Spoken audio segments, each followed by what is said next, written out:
Greetings, I'm Barrett and welcome to Meet Me at the Table. Today we're going to be diving into Elder Scrolls Betrayal of the Second Era. I am super pumped to get into this game. This is a long-awaited game that it's been on my list of most anticipated games, and it is finally here. We're going to be doing not any of the intro stuff. We're diving right into an actual game of Elder Scrolls. We have our characters all set up and we're going to be playing in the area called High Rock. So we're going to be outside of Black Marsh, which I think a lot of other people have been doing because it's the very beginning start of the game. So we're going to be playing something completely different. I have asked my Patreon supporters to choose some races for us to play. I have those ready to go, and we are going to dive into Elder Scrolls. And if you're excited to see if our characters can make it through their quests, then I need you to meet me at the table.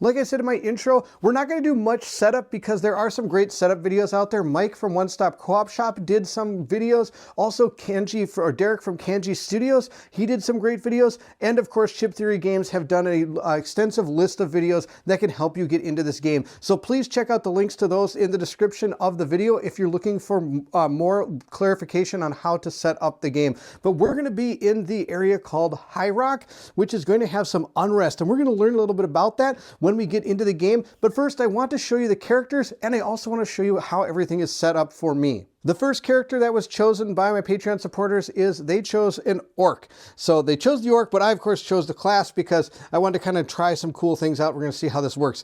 If you're interested in having a say in how the games are played, please feel free to join the Patreon. The link to it is in the description of the video. The perks are that the Patreon supporters get is they get to watch our playthroughs usually about a day or two ahead of time without commercial interruptions. And of course, we do polls on our Patreon to help them decide who and what get to play in our games, and also we give them ideas of how to level up our characters as well so that they have a chance of influencing the games that we play. But for now, we are going to play with our orc who has 5 health, 2 endurance, or 2 stamina, sorry, 2 magic, 1 combat, and 3 cooldown. I'm super pumped about this 3 cooldown. That is super cool.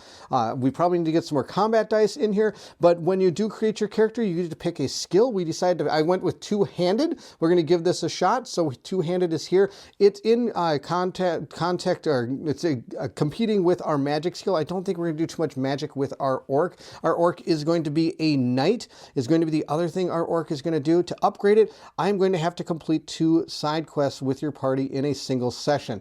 It does have an ability that after the party gains a side quest, I get to heal to full or gain 3 tenacity, which of course is how you're going to be able to use some of the skills on the character cards. We of course do have our generic combat card as well, and I haven't put us in any stance yet because we haven't started. We don't have any tenacity or experience. We do have our 2 level 1 dice for our two-handed skill. He is the party leader for now, but of course that can change. Our other character that was chosen is the Imperial. The Imperial was chosen as well, who has 5 health, 2 stamina, 2 magic, 2 combat, and 2 cooldown. Super kind of generic character, which is pretty awesome. So the world is my oyster on this character. I've gone with Rogue as our class, and we're going to try a bow. I decided not to use any magic at the beginning. We're going to give that a shot, see how that goes. So I do have my 2 combat dice and my 2 level 1 bow skills here. I don't have her in a combat stance yet, or him. Here's our character right here. I have our 5 health ready to go, and that is our character. Our Rogue does have some special abilities here. The first one is in order to upgrade this, because our characters can upgrade from novice to expert, giving us either more skills or these skills improve or cost less tenacity to use. This one says that I have to have 2 skills at level 2, have 2 different types, like the yellow skills. I have to have 2 yellow skills at least level 2 in order to upgrade our rogue. So that's going to be what we're going to try to do. We'll see if we can do it. Like I said, we have bow and combat for her. When we start our quest, we're going to take, of course, all the level 1 enemies and put them into our bag. And we're also going to put all the level 1 enemies that have the HR on them as well. So all these are going to be placed into our 1 to 5 point bag of enemies. We'll give that a big shake here and get it ready to go. And then, of course, we have all of our cards all set up with our decks shuffled and ready to go.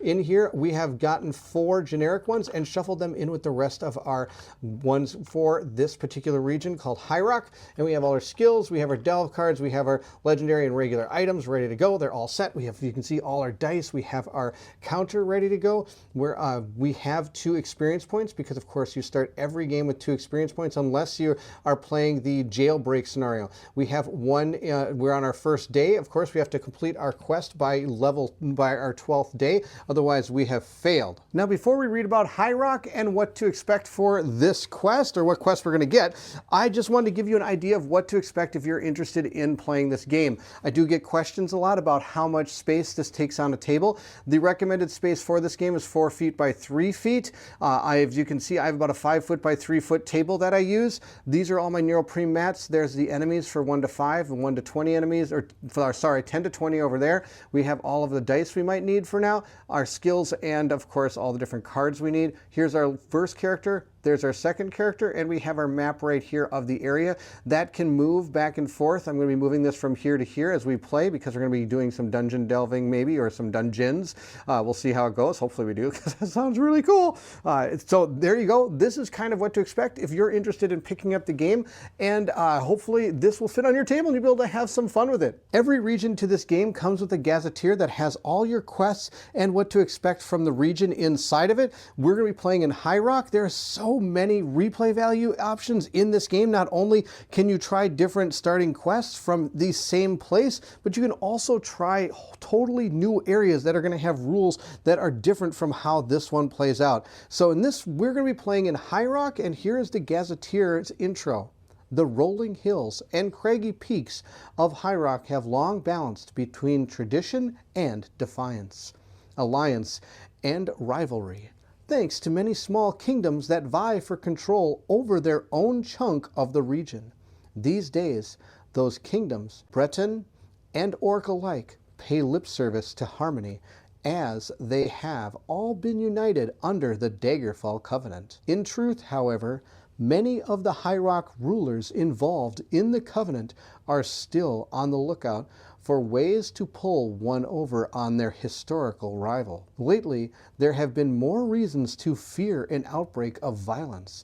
A series of conflicts has shaken the region, almost as if an unseen hand is purposefully attempting to ratchet up the tension between these uneasy allies. So each area is going to have overland mechanics that you're going to be using. The ones for Highland, it says here, having endured centuries of strife between the Bretons and Orcs, in addition to many other rogue factions vying for power, the province of High Rock continues to endure frequent unrest. At the start of the session, place the quest token, the objective token on the 0 on the unrest track on the overland map. When triggering the activate province effects step, increase or decrease unrest as determined by the day's symbol. When an encounter refers to unrest, it is referring to the specific number on the unrest track. In addition to the number itself, effects will commonly refer to the current unrest value. The unrest value is defined by the following ranges. 0 to 2 is peaceful, 3 to 4 tense, 5 to 6 dangerous, and 7 to 9 is chaotic. The effects of unrest are primarily felt in encounters and determine the strength of enemy skill native insight. So every area you go to, there are going to be native skills that you're going to see on some of the enemies. For this particular one, it's going to be insight. Certain effects and encounters increase or decrease unrest. Immediately upon the completion of a side quest, the party may choose to decrease unrest by 5. Unrest cannot decrease below 0 and cannot increase above 9. So as we are moving around, depending on what is shown on our peaceful encounters, we're going to be increasing rest by 1, 2, or decreasing it by 1, depending on what icon we see. If there's no icon, there is going to be no effect. Now, like I said earlier, the native skill for this is Insight, and it says after this unit is defeated, all allied units heal for HP equal to the current unrest, which could be at up to 9 health. They could heal up to 9 health. So if we see any of these on the board, we might want to target them right away, or not target them until we're able to defeat everything else. We have delve feature as well. Multiple delve cards include the keyword swarmed. This effect has no function on its own, but various effects can impact the delve tiles with this keyword during the battle. So I have to keep our eyes out for that. Here's High Rock. I've put our token on Peaceful. We now are going to get our first guild quests here, so I'm just going to give these a little shuffle here, a truffle shuffle. We're going to draw 3, and we're going to choose one of these guilds to be part of. It'll be pretty awesome. Hopefully get some fun guilds here. We'll see how this goes. Now, I believe you can still pick guild quests outside of these, but I'm not exactly sure. 1, 2, 3. Oh, the Dark Brotherhood. I almost want to do this. Mark of the Black Hand. For your Guild Chaos town action, place a Fear status die into the ready slot as an item. On your turn in battle, you may use this item to apply the Fear status die to an adjacent enemy. And now the way these work is they give you a little ability here, and then on the back side it tells you a little bit about this. This guild is Zealous Assassins, and these amoral professionals will take on any contract if the correct rights are enacted. Members of the Dark Brotherhood are accountable only to themselves and strict bylaws in their dark god Sithis. Interesting. So, and then it also tells you a little bit about kind of what you should expect if you're going to be part of this guild. It says the party usually focuses on eliminating specific targets. This can take the form of unique battles or non-combat actions. So that's one of them. Then we have the Eyes of the Queen. For your Guild Chaos town action, look at the top 2 cards of either the Peaceful or Conflict Overland deck. In any order, place the card on either the top or bottom of the deck. Oh, that's kind of nice. And then it says here, though normally in service to the Aldmere Dominion's Queen Arian, the Eyes often act as independent operatives. Striking from the shadows, these spies do what they think is best for Trammel, no matter the cost. The party focuses on espionage missions. This may include social checks, unique battles, and non-combat actions. That sounds kind of cool. We have the Circle of Champions, Battlemaster. For the Guild Chaos Town action, search your item deck and gain the first axe or armor, then shuffle the deck. The Circle of Champions, Tamriel's premier professional fighting organization, is renowned for running dangerous tournaments in battlegrounds across the land. The Circle of Champions is always in need of new gladiators. The party focuses on clash that escalate in difficulty over the course of the session. So these are the 3 guilds that we can choose from. Now also they're going to come with their own quest inside of the High Rock Gazetteer. And you do have the option to be able to look at those quests before you choose what you want to be. After looking at the different quests, this one sounds super cool. This is called Agents of Chaos. And the session snapshot says boost unrest and complete a dungeon. That sounds pretty awesome. Let's see what our text has to say.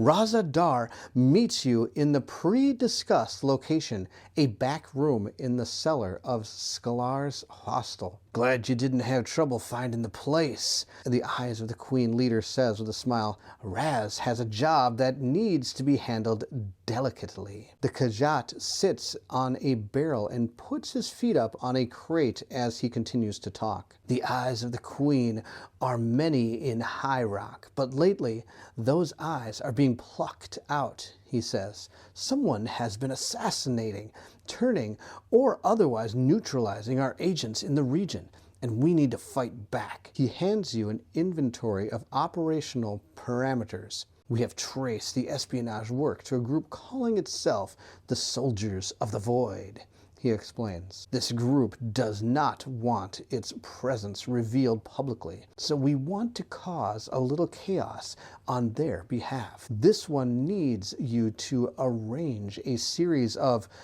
this one will call them incidents, each tied back to the soldiers. Hopefully this will force a confrontation with their leadership and we can take them out.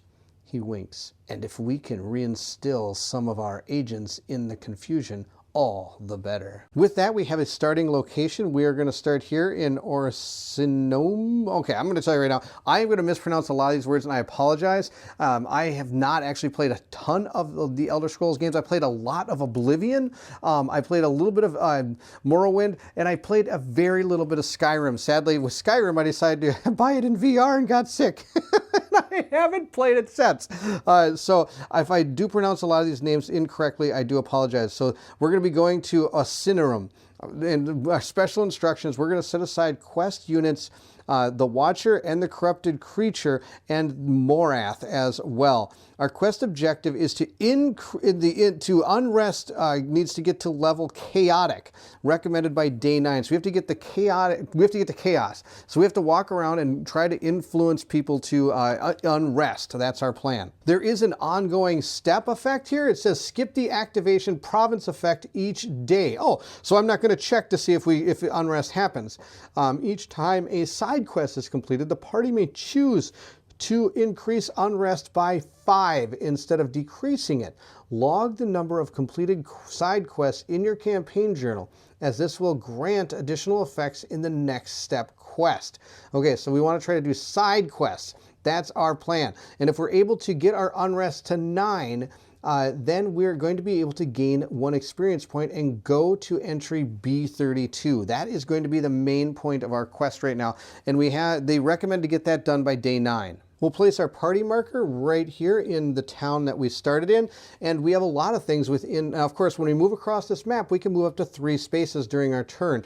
So there's a lot of things out here that we can get to within 3 spaces. On your first day, you're going to start at 1. Normally, you would advance the dial on your day tracker, but since it's day 1, we do not, and it does say on day 1, you will be going to the town that you start in. It says, though it has recently undergone extreme political turmoil, the rebuilt city is an orcish capital to be admired. The city's unique elevated architecture stands as a testament to the resolve and undying spirit of its people, and its celebration of orcish history points to the residents' optimism about their future.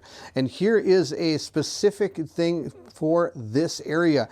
It says here that each time a warrior type skill line is trained, increase unrest by 1. Oh, that'd be awesome. Oh, this effect is ignored in day 1. Well, it's not going to help us too much. There is a lot of stuff we can do here at town. First off, there's a monstrous amount of equipment. All the trainers are here. We have our guild kiosk we could use. Everything is available to us. We don't need the inn, which is good. It does say the House of Orsmiere's glories. As a group, we can discard a collective total of legendary equipment equal to our characters to decrease unrest by 3. We definitely don't want to do that because we want as much unrest as possible. So we can choose 2 things to do here. The first thing we get to do is look at the different items and legendary items and our trainers that are here. First, let's draw out our trainers and see what we have available to us to learn. Now, of course, our thief wants some of those thief skills here. So we're going to draw out 5 of these. I get 5. Here's 1, 2, 3, 4. We did get stealth. That's kind of cool. And we get 1 more here. We get 5. Oh, we got speech. Oh my gosh, we got speech and stealth. We got magic or destruction. We've got heavy armor, and we got the Daedric summoning. Now, I don't think we're going to take these. And of course, we only get to do 2 things in this town. Oh, this is going to be so brutal. There's so many things I want to do here. We also get 4 common items. 1, 2, 3, 4. We're going to look at those in a second. And we also get 2 legendary items. 1, 2. Now, what's on the back of these is not going to matter at this point. This is if you're trying to get them when they're on the battlefield. So let's first look at our common items that we have access to. We have Mammoth Snout Pie. Discard this item, then heal 4 HP. Any HP that exceeds your health is gained as bonus HP. That's good. We have a Tarragon Chicken. Discard this item, then lose 1 HP. Roll a 1d6 and remove light fatigue from your cooldown track up to the rolled result. We got a Stinkhorn Tonic, which I can apply the Bane status effect die to an adjacent enemy. And we got Whiterun Trout. Discard this item, then drain 1 available skill die and heal 1 HP for plus an additional HP for each skill die of yours that is currently drained. That sounds pretty good. We got a lot of really good things right there.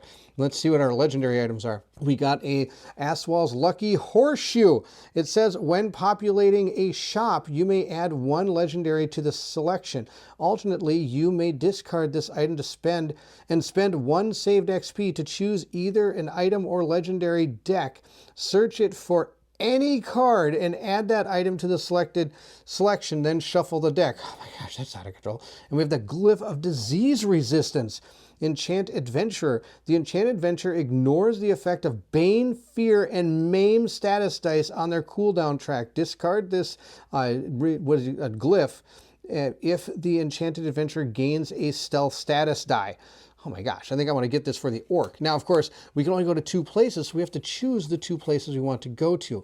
We could, I'm probably going to send our Imperial character over to this place here, and we're either going to gain stealth or speech. I think that's huge. I'm going to gain speech. I think we're going to need that. The next thing I want to do is I'm going to send our orc to train as well, and I really want him to get this heavy armor. I think that would be really cool. That's going to be the new skill he's going to learn, and we'll slot those in just a second. I'll show you where they're going to go on our player board. We all now both have one more thing we can do here. We need to get a quest, because remember, we have to complete side quests in this for our mission. But I also want this really, really badly. This is super good, this Glyph of Disease, or any of these things to heal our characters. There are so many cool items here to get. Oh, I hate being limited by only 2 actions inside of a town. I think our orc is going to take this Glyph of Disease Resistance. That's going to be one of the 4 items that he is going to carry. I'm going to put these back. I'm going to discard these because the only other thing I'm going to do is grab 2 quests from our quest board here. So we're going to grab the top 2 side quests from the thing and take a look at these and see which one we might want to take. The first one is Dressed to Skill. I'm going to zoom in on it so we can take a look. An orc bounty hunter asks for your help understanding the region. Many around the parts have harnessed a very interesting set of skills, he bellows. Help me analyze their techniques and I'll count you among my honored rivals. Might even help give you an upper hand down the line. And yes, that's what orcs sound like here in Orsinium. After party members defeat a non-quest enemy with enemy skill native, you may choose to place it on this card instead of the defeated enemy stack. After 3 enemies have been placed on this card during the next reward phase, consult the following results based on those enemies' tallied level values. 1 to 4, unimpressed. The hunter gives you no reward. Discard all enemies on the card and you may attempt this quest again. Complete this quest and each adventurer gains an item. For 20 to 40, I get a legendary item. And if I can get 41 points of enemies that have the innate track or the native enemy skill, I complete the quest and each adventurer may gain 5 tenacity or promote their class to master.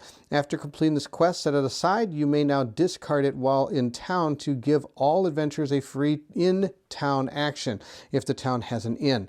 All right, that's one of them. The other one we have here is Pesky Procelestiers. There have been reports of peaceful yet disconcerting Daedric cultists proselytizing villagers. There have been a report of peaceful yet disconcerting Daedric cultists proselytizing villages in the area, preaching about their dark gods. Get them to leave however you see fit. So here we have the ability to travel to any peaceful landmark and select one of the following options before initiating an encounter for the day.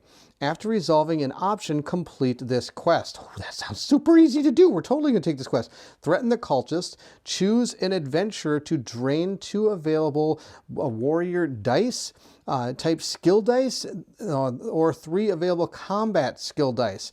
That adventurer may gain 1 bonus XP during the day's reward phase. Then set this quest aside. You may now discard it while in town to give each adventurer an additional town action. The other one I can do is I can trick the cultist into leaving. Make a social check of characters ×3. If successful, each adventurer may draw 1 legendary item. Then set this quest aside. You may now discard it while in town to give the adventurers an additional town action. If unsuccessful, discard this quest without completing it. Ooh, that's tough. Or decide to join the cultists. The Lords of Oblivion are the true gods. Gain keyword Dark Blessing, and discard this quest without completing it. Okay, so we have to choose one of these two quests. I think since we got the speech skill now, we're going to go on this one. We're going to deal with the pesky cultist. That's going to be our plan. I also have the heavy armor skill here, and it states on the back, or this is what our heavy armor can do. Heavy armor dice are placed in your cooldown track, providing defense bonuses but eating up valuable space in the cooldown track. When exhausting heavy armor skill dice outside of your engage action, place them in your cooldown track with the tenacity symbol showing. So we have the ability to kind of gain some more armor for ourselves, but it does go into the cooldown area. But that's not too bad, because remember, he's got 3 cooldowns, so I think it'll work out okay. Now, you don't get dice. You just learn the skill. In order to get the dice, you have to spend experience points from doing things. So what we have to do is go gain some experience so we can get some of our abilities up here. Especially our speech, which I'm going to replace here, which is competing with combat dice, but that's okay. I was thinking about putting it in the endurance track, but I think I'm going to get another skill such as like acrobatics or stealth or something, which I'll probably put into one of these 2 slots here going forward. So there we go. He is all set as well. Now, speech is a unique skill. It says here on the back, before adventurers spend any tenacity to resolve social checks, adventurers with available speech skill dice in their attribute slots may choose to roll any number of those skill dice regardless of their stamina. Now, this is normally a stamina skill, but you don't have to roll those for speech checks, or you don't have to abide by the amount you can roll based on your stamina for your speech checks for this. Instead of resolving the effects of the rolled result, the numerical values on the rolled results count towards the party's social check, reducing the amount of tenacity that must be spent to succeed at the check. Regardless of success, all rolled dice are exhausted. So it does give me the ability to do that. Now, on top of that, it says here, speech dice have the number which indicates the strength of the effect. When multiple dice of the same skill are rolled together, the numbers are combined, increasing the effect strength. So at level 1, I will eventually learn, I don't have it now because I just learned the skill, I'm able to combine the values of all intimidating presence dice rolled in the engage. Remove any adjacent non-quest enemies with HP equal to or less than the value from battle. It is not considered defeated. So we're not going to be defeating enemies. We're just going to be persuading them to, I don't know, leave the battle, because, you know, we're tough guys. We're tough guys. We're big deal. We're big deals. The last thing we have to do for this town phase is, as a knight, it says whenever the party gains a side quest, heal to full HP. Well, I'm already at full HP, or gain 3 tenacity. So I'm going to gain 3 tenacity, which is this track down here. Now, I know during the setup I didn't go over a lot of things. Like I said, there's a lot of great videos out there that you can watch to really get a grasp for how this game, the rules work. I'm just kind of doing more of a playthrough, but I'll try to explain a few things. So here we do have tenacity. Tenacity is something you can use to activate some of your skills for your class, or it can be used for other things such as like doing skill checks that have to do with speech or anything of that nature. So for example, with our side quest here, if we decided to do this one, we'd have to get characters times 3 in order to make this check successful. And we can use tenacity to give ourselves 1 point in that if we want to try when we try to do one of those social checks. This is where we're going to be tracking our experience. Again, didn't really go over this, and I'm not sure how much this I need to go over for people. This is our cooldown. This is when we get dice in here, we're going to be able to get them back, and I will of course show you that when we're doing our combat. But at this point, we are going to move into day 2. So I'm going to move my dial to here. And the first thing we would do at this point is we would do any of our start phase of the day during our overland phase. And we really don't have any. And that's because we're told to skip the province effect step at the beginning of each day. So we're going to be skipping that. We're going to move into our move party phase. So we're here at our town, and we're going to move up to 3 spaces. Now, if we do land on a peaceful encounter here, the report's dreadful. It says to travel to any peaceful landmark and deal with it. So I don't want to go to any peaceful ones because I want to get some dice for our speech skill so that we could maybe take on the trick the cultists into leaving and really get some really good rewards for that quest. So in that instance, we're going to move somewhere else. And the options we have is we could go to a conflict, an unstable landmark, or a peaceful landmark. Here's a peaceful landmark, this is an unstable, and this is a conflict. I think I want to try to, we're going to go towards this conflict right away. We're going to move 1, 2 up to here, and I know we're kind of leaving ourselves up in that corner, but that's okay. Remember, our goal is to raise the unrest more than it is to actually explore any of this area or try to get to a certain area. So we're going to go here and deal with a conflict in conflict landmark. So we're going to draw a conflict card and see what it says. Delving with the dead. Those who would meddle with necromancy can be found all across Tamriel. But thanks to the reputation of Cath Bedrod and Glenbra Moors, travelers in High Rock are particularly wary of encountering the dead.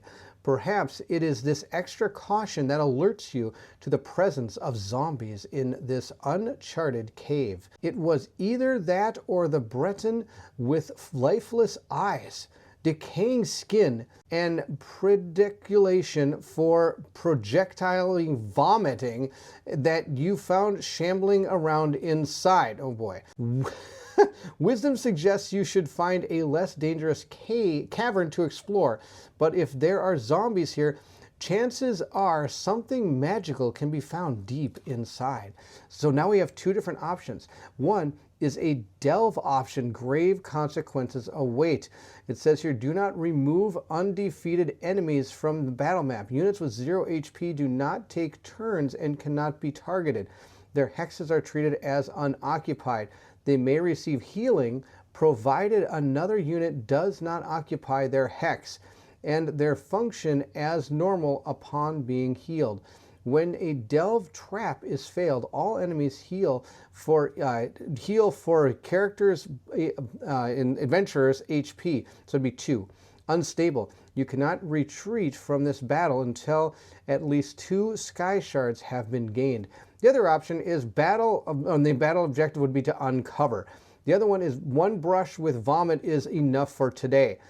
Increase your unrest by 2, which is what we try to do, or each adventure is dealt true damage. We're totally just going to increase the unrest by 2. I would love to show you a delve, but this is just too good. Unrest by 2, that's totally what we're going to do. And then we both get 1 experience point. So High Rock is going to go still in peaceful, but it's going to go up to 2. So now that we have successfully finished this, we are going to go to the reward step and gain ourselves 1 experience point. So we're going to put 1 experience point up on our track there. At this point, we can use to untrain dice if we wanted to. I'm also giving myself another experience point for other character, but I'm just showcasing our character over here. We'll go over to his board in just a second. But at this point, I can now untrain any of the dice I want to. I don't really want to, but as you go forward, you may want to slot in other dice, like these are competing. So at one point, I might want to untrain something like one of these dice to put more speech dice in. But for now, we're going to leave it just like this. I can now gain advancements if I wish to. I can spend experience points to gain advancements in my tracks. The black numbers up here are going to be the people going, or the skills going that way.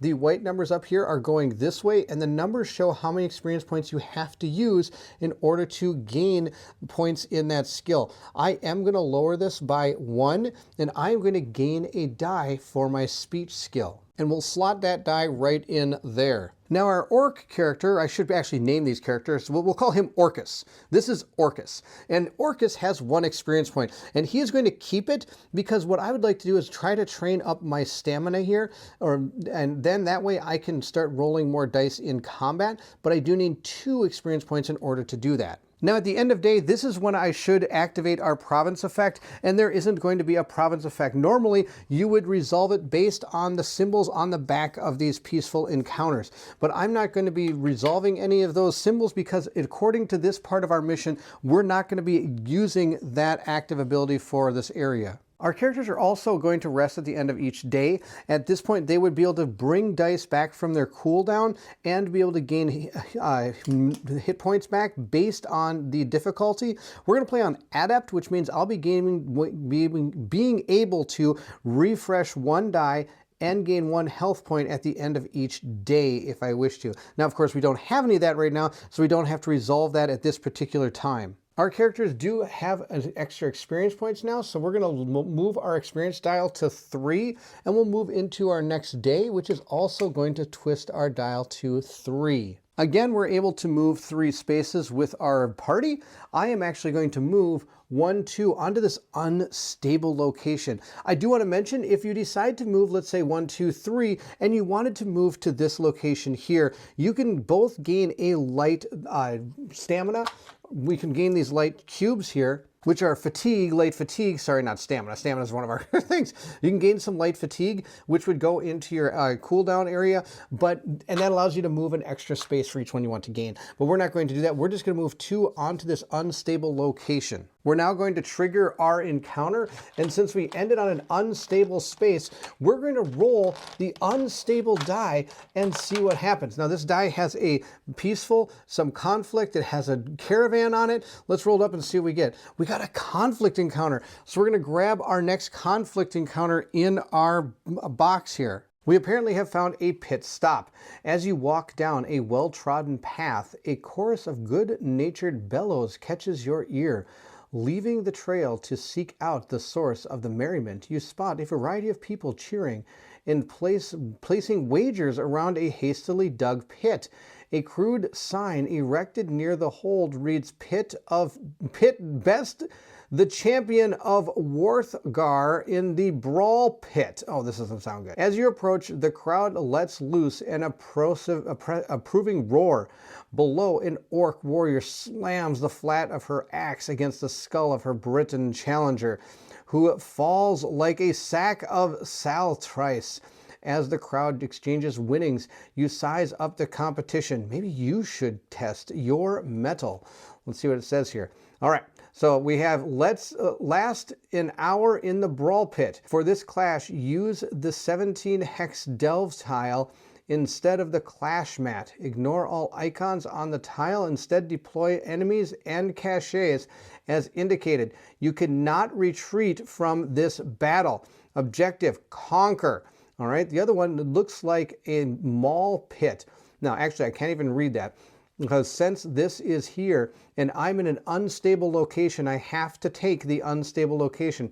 So we are going to do this clash, use a 17 hex delve tile instead for this clash. All right, we're going to set this up and we're going to try to battle objective conquer. Here is our clash mat all set up. Now normally this is used for the delve and you usually different mat for clashes, but according to our mission or our card here, this is the deal. So we're going to set this up like we're supposed to. According to this, we're going to put out some caches, 1, 2, 3, 4. If I walk onto these, I can attempt to gain items, and you're just going to draw the top item, and if you notice here, you're going to try to unlock it. You're going to roll the 3 dice and you're going to try to lock in these dice, and once you get all 3 of them in here, you're able to gain this reward.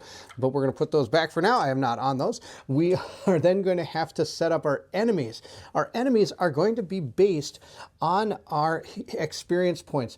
So we have 3 and we have 2 characters, so that's 6. We're going to put 6 points worth of enemies out on this board. Now instead of drawing 6 1-point enemies, we're going to draw 1 5-point enemy, and then we're going to draw 1 1-point enemy. So our 5-point enemy that we are going to have to fight is going to be, let's see what it is. It is an Imperial Marauder. Well, that actually is very, very, very thematic. We're going to check out our enemy here. I'll go through all the things that you see here. This is showing you what type of enemy it is. It is like it's a normal type enemy here. There's also Beast and Daedric, but this is not. This is like a humanoid type enemy. We have 5 health. It's going to be rolling 2 combat dice. It has 1 defense, so it's going to be blocking 1 of our damage every time. It has a range of 1, so it can only attack melee. It's going to try to hit as many people as it can, but it's always going to try to target the person with the most health when it comes to any type of ties. These are only used when it comes to ties. These are the 2 different abilities it has, Native and Rally. Now remember, Native I think is one of the ones for this area, and we'll have to check. Yes, this enemy will be taking effect with the native ability of this area. The rally effect that this character has is when this enemy is defeated, it is replaced by, or if it's not the last one, it'll be replaced by an enemy of the next lowest level in the hex where it was defeated. So if I defeat this enemy and I leave the other enemy out on the board, which we're going to draw right now, which is going to be a level 1 enemy, we're going to be also playing against a High Elf Bandit. So if we defeat our Marauder before the High Elf Bandit, we'll draw another token out of here and put out the level 1 version of that enemy. We're going to put 5 health chips onto this enemy, 1, 2, 3, 4, 5, and place it chip on top.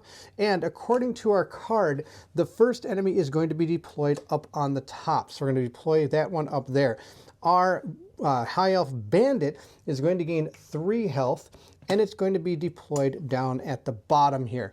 That's the way we're going to set up our particular clash here. This is going to be our combat turn dial. So it starts on 1, and we're going to keep on going to 2, 3, 4, and so on and so forth. Of course, the longer you stay in battle, the more chance as this die gets higher, you're going to start taking more, you're going to actually have to take like fatigue and things because the battle has gone on too long. I'm going to place this card right over here. There's no extra rules for this particular battle. Now at this point, we're going to set our heroes up. I'm going to put my hero into the combat stance of two-handed here. That's going to be my plan because I have that two-handed ability.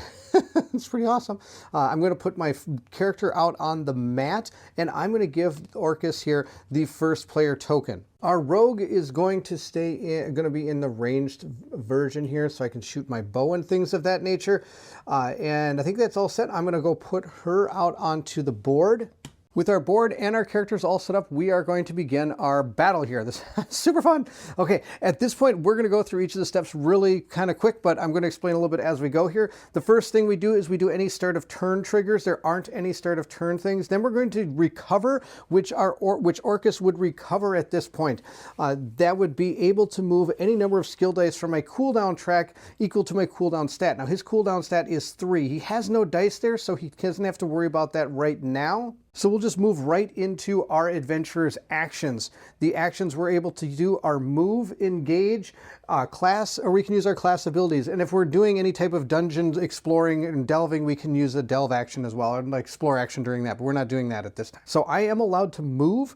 I can move up to my stamina, which is 2, which is why I really want to get the stamina up a little bit higher. He can move up to 2 spaces. If you want to, you can do 2 move actions, but if you do, you cannot do an engage action in your turn. I'm actually just going to move 1, 2 right to here. Now I have stepped onto a item cache here, which means I'm allowed to try to take advantage of opening and gaining this item. It's not really, it's kind of, it happens as you move onto it. It's not part of the action sequence. Now before we do, another thing I want to mention about moving is you cannot, unless there's some skill or ability or item, you cannot move through other chips. So I would not be able to move through this character like this, nor can your ally move through you either when it comes to moving. To lockpick, we're going to draw the top card, and we're going to roll these 3 dice, and we're going to try to lock these in. I got a 5, 5, and a 3, so I can lock in the 5. I'm just going to move it over to there. I still need to get a 4 and a 6 to unlock this. I got a 6. I'm going to keep that 6. Now, if we're lucky enough, we can get a 4. That would be amazing, and that would work out. Oh my gosh, we got the 4. Well, I don't even have to talk about the other rule. There is a rule where, let's say I had a 3 or a 5. Let's say I had another 5. I could spend stamina, or sorry, gain fatigue to either uptick or downtick a die equal to the amount I want to gain. I didn't have to do that. I got actually all 3 numbers. That's awesome. And you can lock in multiple dice. You don't have to lock only one at a time. So we received this item. We're able to gain ourselves Morag Tong Bracers.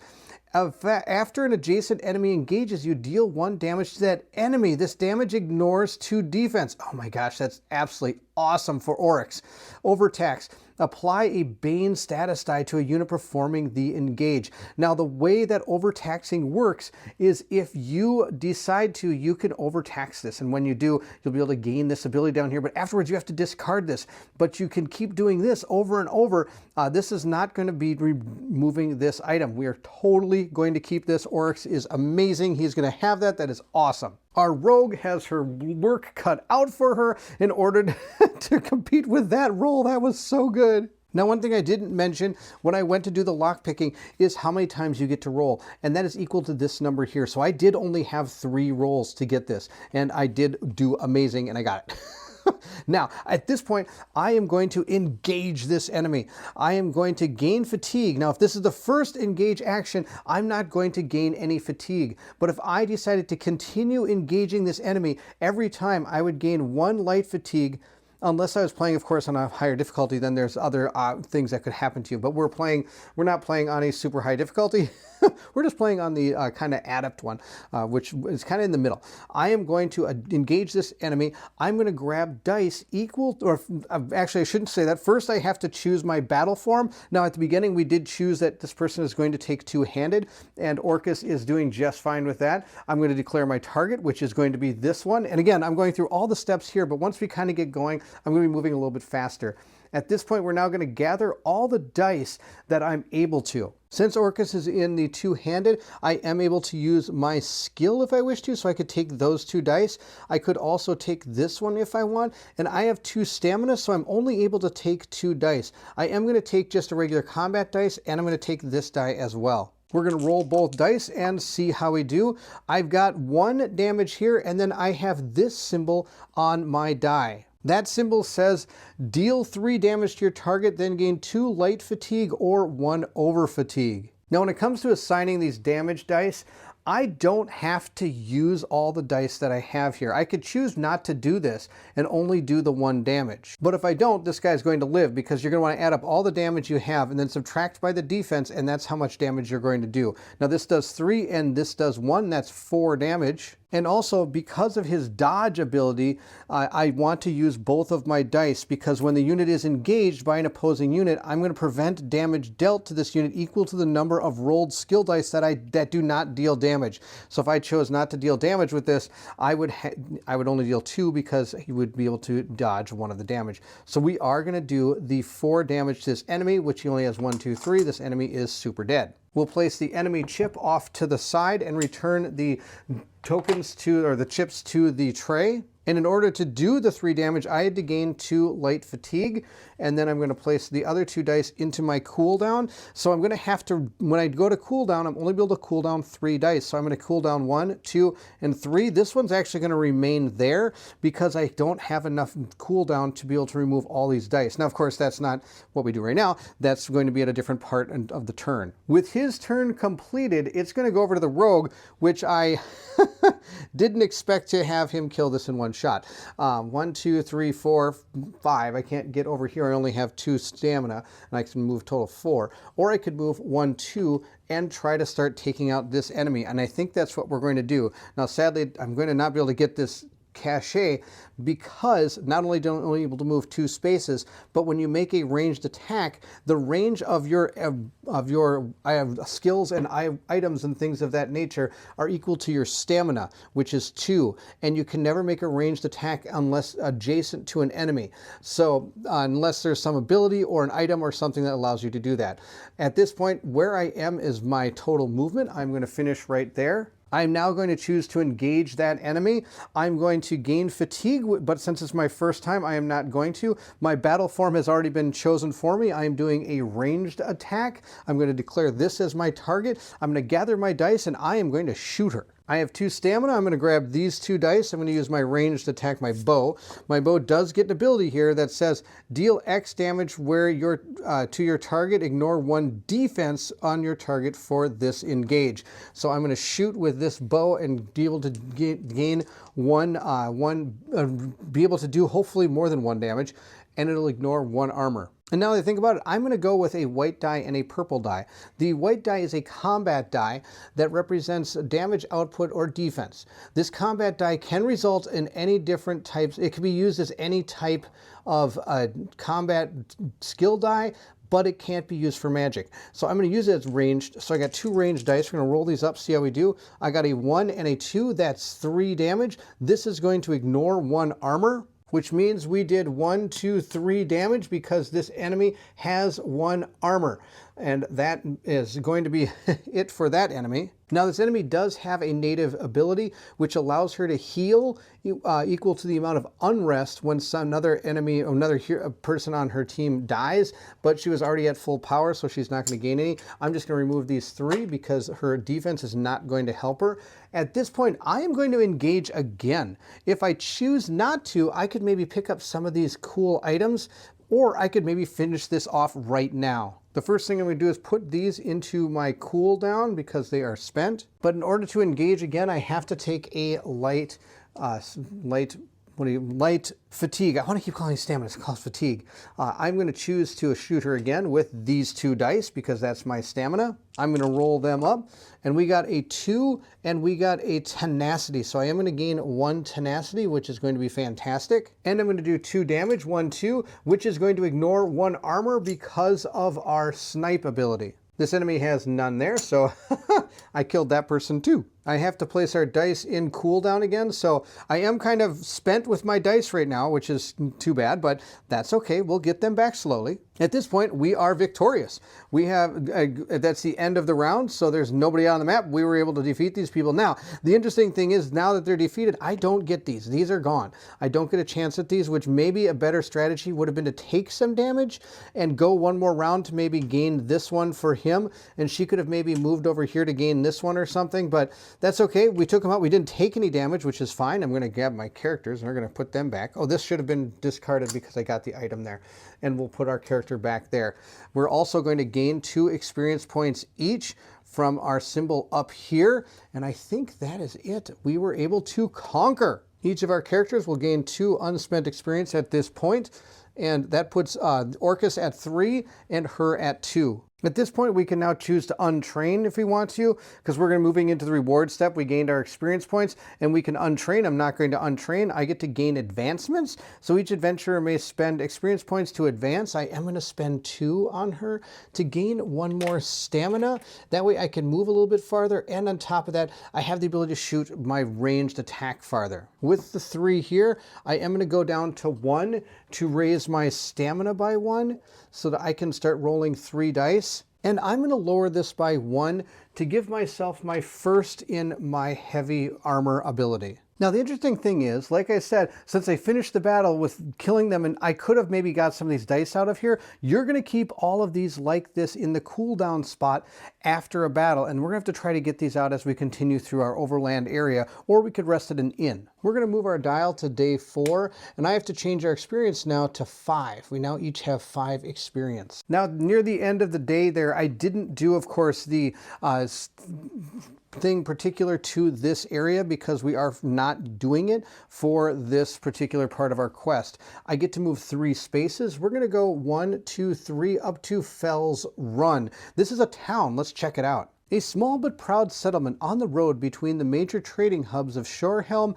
and North Point, even Fells Run has not been able to avoid the unrest visited upon High Rock. The city has been contending with an incursion by the notorious Bitterhand bandits who operate from Fort north of town. Bitterhand influence. If at the start of this encounter, if the unrest level is tense or higher, each adventurer must discard an item if possible. It is not tense, it is still peaceful. There again are a ton of things we can do. Our guild kiosk is closed and we don't have a town square. I've not really shown you the alchemy section down here, but it is open, but we don't have any potions, so that's not going to matter. We do have a 2 common, 3 legendaries, so we're going to draw both of those. We have 1, 2 common, and 3 legendary. 1, 2, 3. Then we also get to draw out 3 different trainers.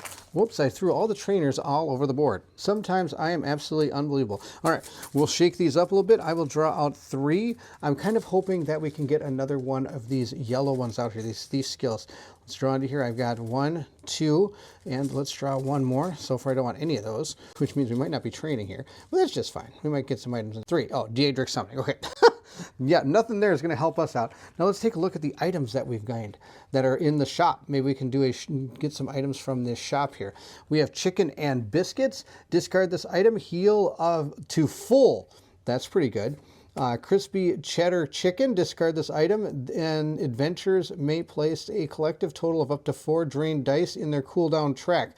Now, drained dice are different from ones in your cooldown track. Sometimes when it tells you to drain dice, they're going to go over on your character race card, and they can't be used anymore for that combat or skirmish or delve or whatever you're doing until you can get them back. We have Try Restoration Potion, expend. Use a trigger. You may trigger any one of your non-enduring class abilities without spending tenacity. Oh my gosh, that's really good. I might be getting that. Potion of Potential. Refresh 1 potion in any one adventurer's inventory. That's hilarious. I could get both of those.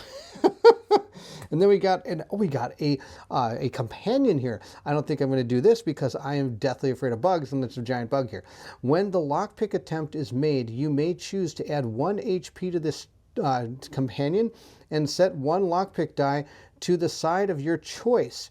Once there are 5 HPs on this chip, discard this. I'm totally going to take that. That's really good. I might take both of these. That might be what we gain.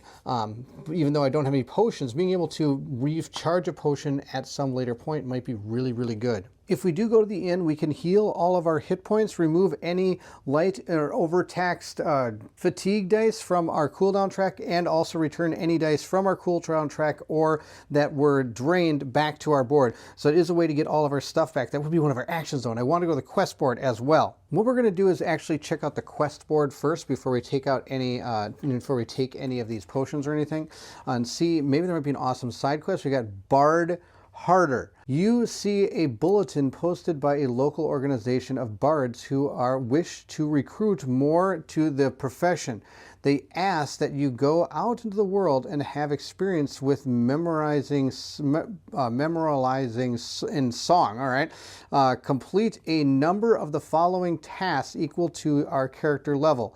In numerical order, place HP chips on this card to track how many tasks you have completed.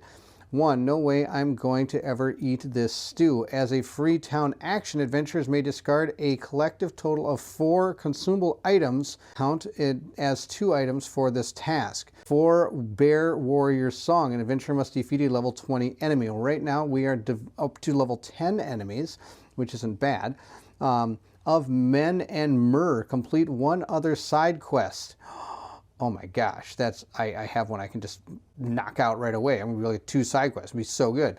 The Plane Meld. Each adventurer must have at least 1 level 4 die trained. Once the final task is completed, complete this quest. Each adventurer may gain 5 tenacity, 1 experience point during the reward phase. Oh, I have to complete all of these. Oh, that's really tough.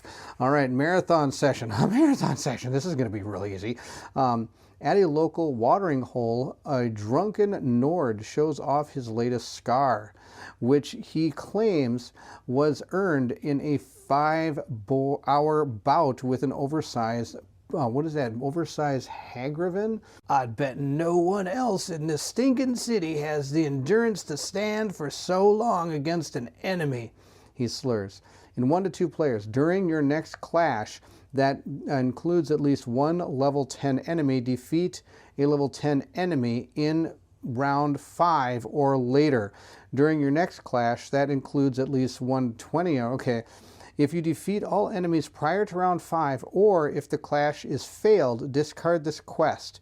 If the clash is successful and you complete the quest objective, complete this quest and gain 1 experience, then set this quest aside. You may now discard it when you're at town to let each adventurer choose to either gain 2 tenacity or gain a weapon or armor from the shop. I think we're going to take this one. I'm going to grab the marathon session. I think we can do that. I'm going to discard this one because I think we can probably do that in the next clash. That'd be awesome. Now, that's our quest. We went there. Who went there? That's the big question. I think we'll have our rogue go there. That way I can have our rogue also take this. She's going to go to the place and grab this. I think this would be really awesome. Maybe our next clash, I'm going to try to last 5 rounds and she can run around and grab some of that. It'd be pretty awesome. Now, the next question is, do I want to go here for my orc, or do I want to grab that? That's my question. Now I think this is probably this is the legendary item. Yeah, we're going to grab the legendary item. That's really good. Now I just need to get another potion because now we're getting rid of the other potion that I had. These are all just normal. Oh, this was a one too. Try restoration potion. So both the potions were the legendary gear. That's pretty funny. Oh, sad. That means I'm probably not going to see any more potions for a while. But we're going to discard those. Our encounter step in the city is complete.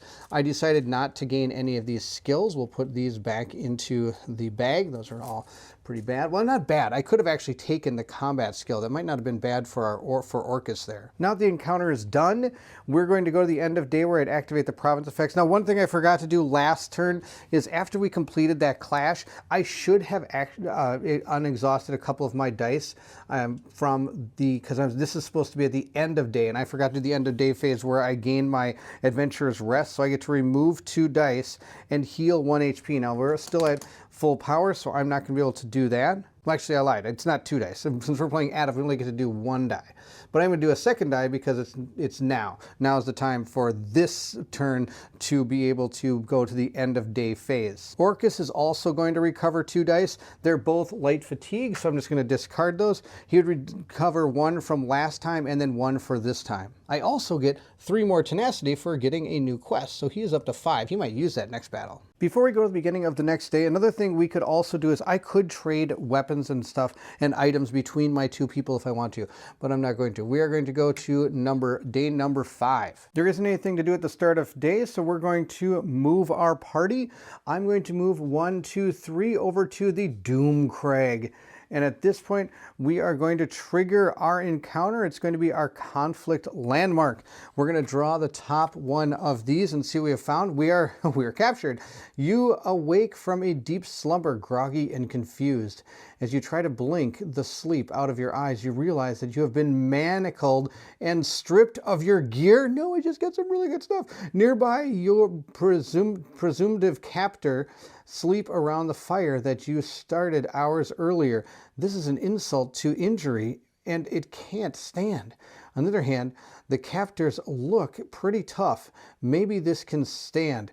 After all, if you were just to sneak off, what's the worst that could happen? Gear is replaceable, limbs not so much. Here we have time to get your stuff back. During this class, adventurers cannot use items. The first time an adventurer unlocks in a cache, the item is discarded and the cache chip is placed on the character's mat. They have recovered their gear and can use items for the remainder of the battle. All right, the other one here, the battle objective, conquer. 3+ players replace. Okay, so I don't have to worry about tiptoe off. Each adventurer must either discard all items or lose all tenacity. To do so, they must have at least 1 item or tenacity to lose. Gain 1 experience point. No, we're totally going to time to take your stuff back. We're going to get our stuff back. And then we're going to get 2 experience points. That's going to be awesome. And we're going to complete our quest because I'm going to run from this guy for about 5 turns. Then we're going to take him down. We're going to set up our clash mat just like it shows us here. I'm going to put down some of these cache chips, 1 here. I'll put 1 over here, here, and here. Our goal is probably to get all those. I do have to put down enemies now, and the enemies are going to start in this space right here. And since we have 5 experience points, we're going to put down, enemies times our level and experience. So we have 5 times 2. We have 2 enemies, 2 levels out there. We're going to take a level 10 enemy. We're going to reach into our 10-20 chip bag here and grab out one of our enemies. Let's see what we have found. We have found ourselves not a giant, huge dragon, nope, because that's a 20. We have found this, an ogre. He's aggressive and native. He's going to go up here. He's got 7 health. Okay, good news. He does only he has 3 combat, range of 1, and has 2 defense. So that's actually really good. So I'm going to put 7 under him. 1, 2, 3, 4, 5, 6, 7. Put these 7 right there, right on him. He's going to start up there. We are going to start way down here. I don't want to be anywhere near him. We're going to put that person there, that person there. Now remember, I have none of my items. Now that doesn't mean I can't attack. It just means that I don't have, for example, this thing that I can use. I don't have my glyph or anything like that I can use. This is going to go up to here, I guess, on the side. It's not really going to matter too much because there's no extra rules for this particular combat. We're just going to go right into the first round. Before we do that, I am going to set down my turn marker right here so we can keep track of it. Remember, we have to defeat him on turn 5 in order to be able to complete this quest. During your next clash, that includes at least one level 10 enemy. Defeat level 10 enemy in round 5 or later. Oh, or later, so it can be anytime. Okay, just get to 5, then take him out. Our orc is going to go first. So at this point, I'm gonna do any start of turn effects. I don't have any, so I'm gonna recover. I get to recover 2 dice back into my slots here. I now get to choose my actions. I am going to move 1, 2, and he can move 3 with his endurance, or now at 3. I'm going to choose, or stamina, sorry. I'm now going to choose another move action as well. I'm going to go 1, 2, 3 over to here. He's going to try to pick up a couple of these next turn. I'm going to move now to her turn because he is done. I'm not going to do any of my class abilities or any engaging. I can't do any engaging because I did 2 movement. My rogue will go next. I get to do a cooldown on 2 dice. We're going to get rid of those. And well, I should say get rid of the light fatigue. And I'm going to gain this die back. I'm going to double move 1, 2, 3, 1, 2, 3 to right here. We're going to land on this and we're going to lock pick this. Now, sadly, I don't get any items for this, but we're hopefully going to be able to get this done. I've got the 1 and the 3.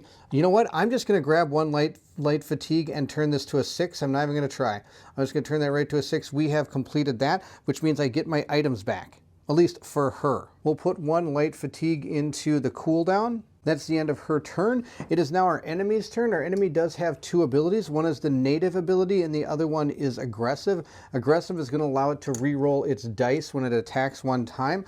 It's going to move 2 spaces towards its target. The person with the most health, we both have the same. So at this, since they're both 1, 2, 3, 4, 5, I get to choose where it moves. It's going to move 1, 2 right there. It only moves 2 spaces. Enemies only ever move 2 spaces unless there's another ability item or part of the quest or something on this card that makes it do something different.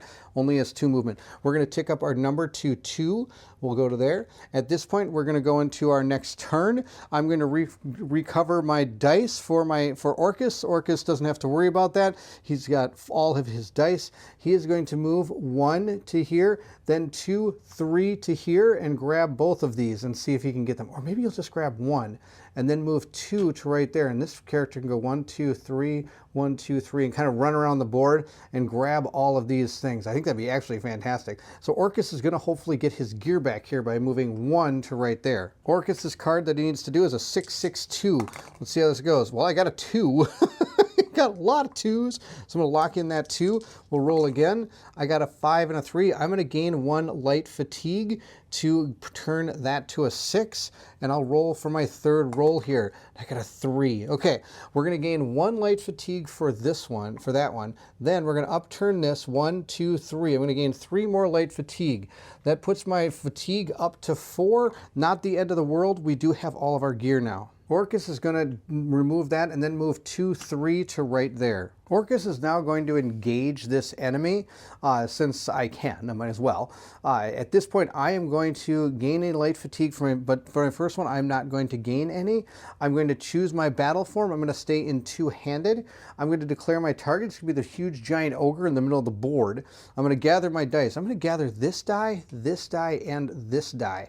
These are the dice I'm going to use. And I lied. I am not going to gather these dice. I'm actually going to put myself in defense. I can only use the heavy armor if I'm in defense, and then I can use this to also slot into my active dice as defense. Let's see how this goes. I'm going to roll my dice up and hopefully gain some defense. I got 1, 2 defense that I can slot in. Now the heavy armor die is placed in my cooldown location, but this one is going to be placed up in my active dice location. This one, when in the active dice, is when I'm dealt damage by an enemy, I can exhaust this die to prevent X damage. Where what this is in my cooldown slot, I can also reduce damage dealt to me by this die roll. We're going to dance again. I'm going to move 1, 2, 3, 1, 2, 3 with her and grab this item. But before we do, I do get to uncool down 2 dice. Now remember, I've got Roxas Opus we might be able to use here. We'll see how it goes. I got 3 2s again. Wow, I'm amazing at rolling 2s. We're just going to roll all 3 of these dice again. Something good. I got lots of 6s now. A 6, I might gain a light fatigue for this one to go up to 4, to bring it down to 5. So that's going to give me a light fatigue. Totally fine. And then I'm going to re-roll this one more time to see what we get. Hopefully something good. 1. When lockpick attempt is made, you may choose to add 1 HP chip to this person and set the lockpick die to the side of your choice. I'm going to do that. I'm going to give this 1 HP chip, totally fine, and I'm going to set this to 3. And that way we have been able to unlock this, and I've gained only 1 light fatigue for this. What have we found?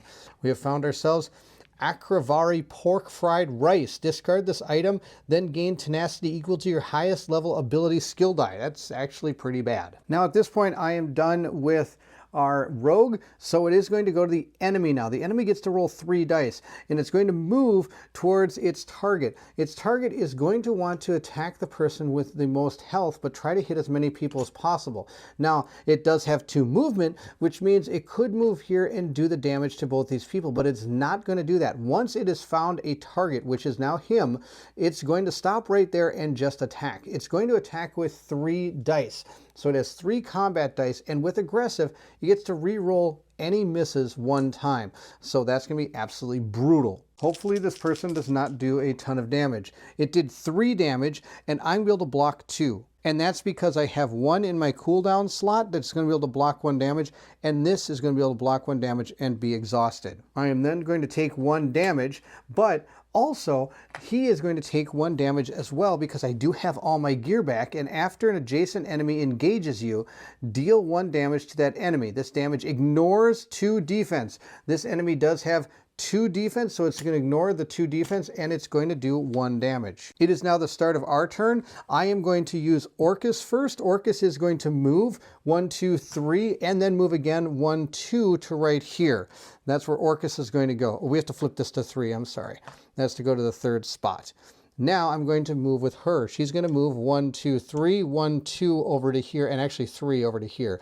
A double movement, and she's going to have a chance to pick that lock as well. Now I'm moving kind of fast. When Orcus began his turn, he should unexhaust up to 3 dice here because of the number 3 he has, and she should also get rid of a couple as well. We'll try to lock pick this thing here. I need a 3, 2, and a 4. I got a 4 and a 3 and a 1. I'm just going to tip this to a 2 and gain 1 light fatigue, and I'm going to see what we got. We got ourselves a Potion of Protection. Recover any number of heavy armor skill dice. Oh, guess who's getting that? Oh my gosh, you're right, it's Orcus. Orcus is totally going to get that. I'm going to remove this chip, and he's going to move 2 spaces towards the nearest enemy. At this point, we're going to go to round 4. We could probably start hitting him now because I'm sure that'll bring him down to round 5. The first thing Orcus is going to do is recover his heavy weapon dice and his combat die, and we're going to get rid of the light fatigue die. I'm going to stay in defense for him for 1 more turn, and we're going to roll these 2 dice. I know I could roll 3, but I can't because these are heavy weapon. I have to be sitting in a different stance. I have to be in my 2-handed stance. So I'm going to only roll 2 dice. Before I do that, I should have moved. I am going to move right down there. And we'll roll our die and see how we do. We again got, we got a 2 and a 1 this time. That's absolutely fantastic. So this is going to go in my cooldown, and that is going to go into my active slot. It's our rogue's turn next. She is going to recover first. She's going to recover her light die and move 1, 2, 3 to there. She is 2 squares away. She can now take a shot.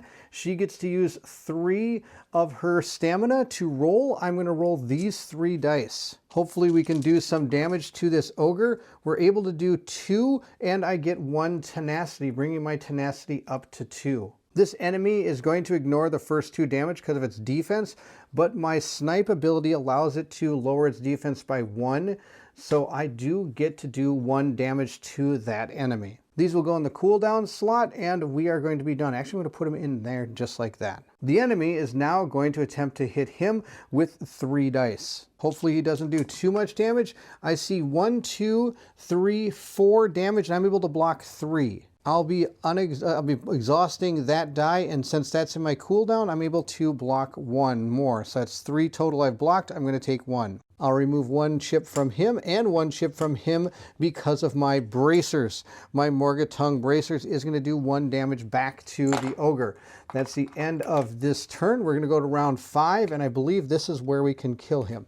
It does say defeat a level 1, level 10 enemy, defeat level 10 enemy in round 5 or later. So at this point, we can take this guy down. Orcus is going to start by recovering his dice. I'm going to switch my combat to my heavy weapons. I'm going to grab 3 dice because of my 3 stamina, and I'm going to target that ogre. We'll roll our dice and see how we do. We got a total of 1, and then those are going to do 3 damage each, and I'm going to gain 2 light fatigue for each of those, or I could also take an over fatigue, but I don't like over fatigue. So that's going to be 6, 7 damage, and that should easily be enough. 1, 2, 3, 4, 5, 6 damage is what I need, and so that is enough to kill him. I've done 3, 6, 7, so 1, 2 is going to get soaked up by the armor, then 3, that's that one, and then 1, 2, 3, that's that one, and then this extra one just kind of hangs out. We were able to defeat this guy in round 5. Wow, he is just, Orcus is a monster. Now, of course, he does take 4 light fatigue because of the 2 orange dice doing 3 damage each. This is going to go into here, and we have defeated the monster. At this point, we're going to clean up our battle here, so we're going to put our enemy back into the bag.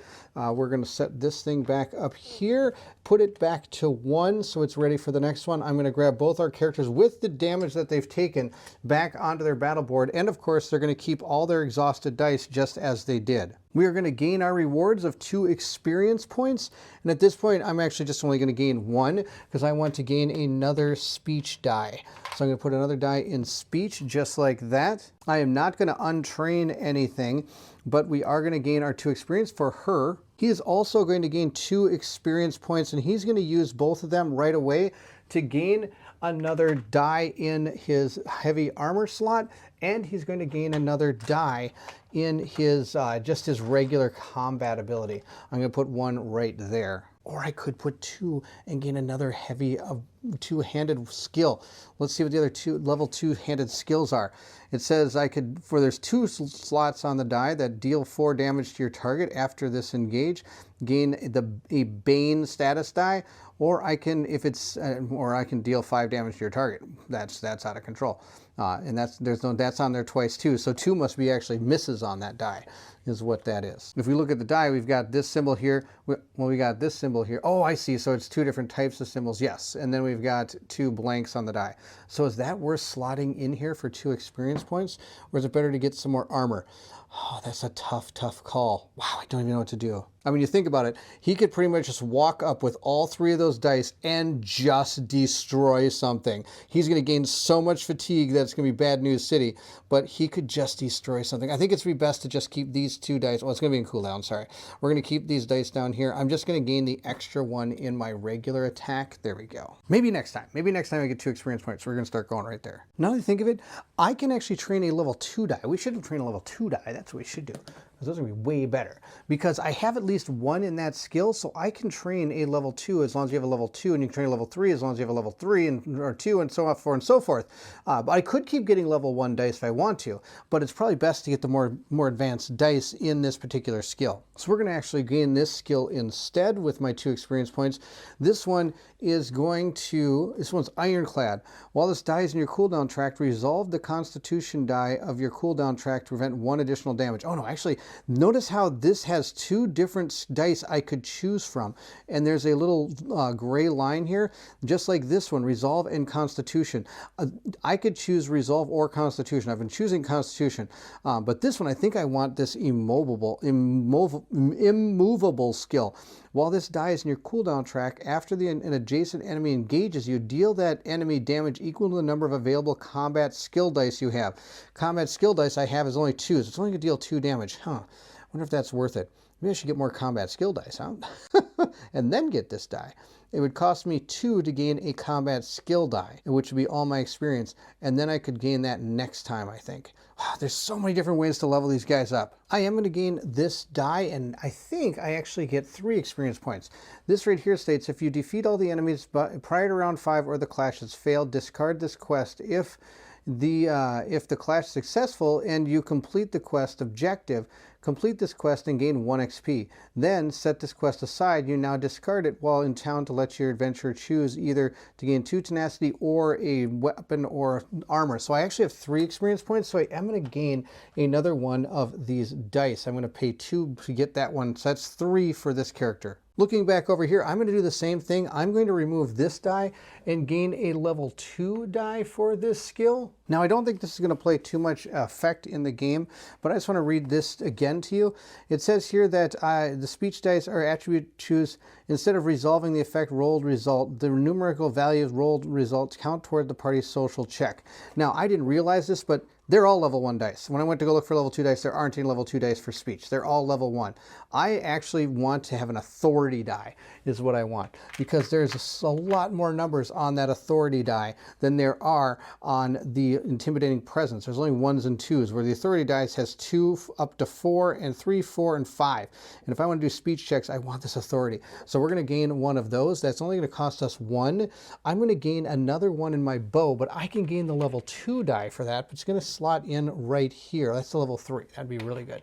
We don't get a level 3 die, we get a level 2 die. But there might be multiple, so let's just check. There are 2 level 2 dice. I can deal a total of 4 damage distributed as you choose among enemies adjacent to you. Then place yourself in an unoccupied hex 2 to 4 hexes away from your current location. All right. Or acid spray. Select up to 3 targetable enemies. Roll 2d6 for each. Apply a Bane status die to each enemy for whom you roll is total of 7 or higher. I think I want to just do the volley. I think I want actual damage. That'd be really good. What's this one? Oh, these are level 3s. I don't have those yet. So level 2, I want to get the volley die. Oh, actually, now that I think about it, I want the acid spray die. I want to put that right here. The reason why the acid spray is because volley, you have to be adjacent, and I don't want to be adjacent for the rest of these. Every other attack I have, like these are all going to be non-adjacent attacks, where this is an adjacent attack. So I want to, or the other one's an adjacent attack, so you don't want that. So I do have a level 2 die in a yellow skill, so we need to hopefully get another one that's going to allow us to do, I need another yellow skill line that I can get up to level 2, and then I can flip my rogue to his expert side. Now that's all during the rewards phase. We're completely done with rewards, reward and gain advancements and everything. So at this point, we are now going to move into the next day. But before we do, I get to increase unrest by 5 minus the number of characters. So that's going to be to increase this by 3. 1, 2, 3. Our goal, of course, is to get to 9. I'm going to adjust our dial up to 6, and then this is going to go to 7 experience points. Before we go to the new day, though, I do also get to do our rest. So I'm going to remove 1 die from his cooldown area, and I get to heal Orcus 1 damage here. We'll slide those back down. We get to do the same over here, but there's not any health that I need to heal. We need to get at least 2 more side quests done, or raise our track at least 1 more before I complete the next side quest. So we're going to have to go get one. I'm going to go 1, 2, 3 down to Crosswitch. It gets us closer to another conflict encounter that we can do in either one of these 2 areas. The town of Crosswitch, though it lies at the crossroads of High Rocks, Glenborough, Stormhaven, and River Spine region, Crosswitch has long been content to be known as a simple, industrious town. The city is currently experiencing a surge of civic pride after throwing off an invasion by the Red Rock Bandits. Spirit of Resistance. At the start of this encounter, if the unrest level is dangerous or higher, each adventurer may remove 1 die from their cooldown track. We are in luck. We are in dangerous, so I get to remove a light fatigue from Orcus, and we get a combat die back for our rogue. Looking at our town, we have Gestor's Fine Goods. Our trainers, we have 5 available. Crosswitch Inn is available. Quest board and our guild kiosk. The alchemy station is also available. We don't have a town square here. We get 3 common items. Let's check out what 3 are available to us. 1, 2, 3. We have with us an iron greatsword. Well, that sounds real good. Gain 1 over fatigue to add 3 enemy combat dice to this engage. That's out of control, but that's definitely going to happen. We have a glyph of bracing. Enchant companion in play. The enchanted companion gains enemy skill dice divert. Discard this if the companion has exactly 1 hit point. Glyph of Stamina Recovery. Enchant round counter. After adventurers take fatigue damage during the start of a fatigue round, set the round counter to 4 the next time the battle ends, discard this. Okay, these are actually some pretty good items. I'm definitely going to get that weapon. That's ridiculous. Now, there are 5 trainers available, but the only thing I can train is going to be rogue or thief skills here. And if I remember right, there's only 6 thief skills in the bag, and I have one of them already. So what you're supposed to do is draw from this bag, and if you pull out ones that are not available, you put them back in the bag. So the only 5 available are these. So those are the ones we have available to train, which is actually really, really good for me. Really good for me, because I can choose some of these now. I might choose like stealth, or I might choose acrobatics for our rogue. We are totally going to take this stealth die. That is our, no, where am I going to put it? I put speech here. I guess stealth's going to go up there, but I probably should have switched these 2 around when I think about it. You know, first time playing, I'm just going to do that because I don't think I'm ever going to do too much more with speech more than what I did there. And I think stealth is going to become well, actually, then in that case, I might actually leave it here because then you get more combat dice. But then I'm not going to get more bow dice. Yeah, I think we're going to do it like this. I apologize. I shouldn't do it. You're not allowed to do that, but I'm going to do it just because it's my first time playing. We're going to switch these because I think I want to get more stealth dice, and I'm not too worried about combat dice more than I am with the speech dice. We'll take our shadow skill card or chart and move it over next to our rogue there. It's turning into a real rogue. We got speech, shadow, and bow. It's not too bad. I'm going to take this iron greatsword as Orcus's first action in the town. I do also have this. I can destroy this or I should say, sorry, I can discard this to gain a weapon or an armor if I want, but I don't really know what I need. I think I'm going to grab this. Now I can only have 4 things in my inventory and he's got 4. So I'm going to discard the glyph of disease resistance. We're just going to discard that to get 4 into his slot. Those are the 4 he's going to have. That wasn't an action. So at this point I am going to grab quests. I'm going to use again Orcus to do this. He's going to grab 2 quests and take a look at the side quests. Now, sadly, he's got all the tenacity he can have, and he's pretty much at full power, but that's okay. We're going to take a look, and we have either another day, another Daedra, or we have their war, our casualties. Let's take a look. A robed mage pulls you aside, the hood of his cloak pulled lower over his face. I represent an independent consortium of sorcerers, he confides. Some of us belong to the Mages Guild, other the Psionic Order, and others are freelancers. He glances around before continuing, handing you a folded parchment as he does so. We don't believe official channels are doing enough to analyze the increased Daedric presence in this region, he explains. We'd like a third party to travel to the locations and report back any anomalous occurrences they find. You'll be well confiscated as long as you keep it quiet about it. All right, let's take a look at what they actually have to do here. It says, after initiating an encounter on an unstable landmark, but before the day's reward phase, each adventurer draws enemies from the level 10 or 20 bag until they draw a Daedra enemy. If both sides of the enemy chip have the Daedra enemies, the adventurer may choose which to use. Then they gain light fatigue equal to the enemy's combat stat and tenacity equal to the enemy's defense stat, and return all drawn enemies to the bag. After each adventurer has done this, complete the quest and gain 1 XP. Skip the day's adventurer's rest step. Okay, that's interesting. So this one just sounds like I have to initiate I have to be on an unstable landmark and draw before the day's reward phase. I have to do this, which is all I have to do. That's not too bad. This one right here is called Their War, Our Casualties. You see a series of bulletins marked by the symbol of the Outer Watch. Their headers read, help make Tamriel a better place. You are inspired.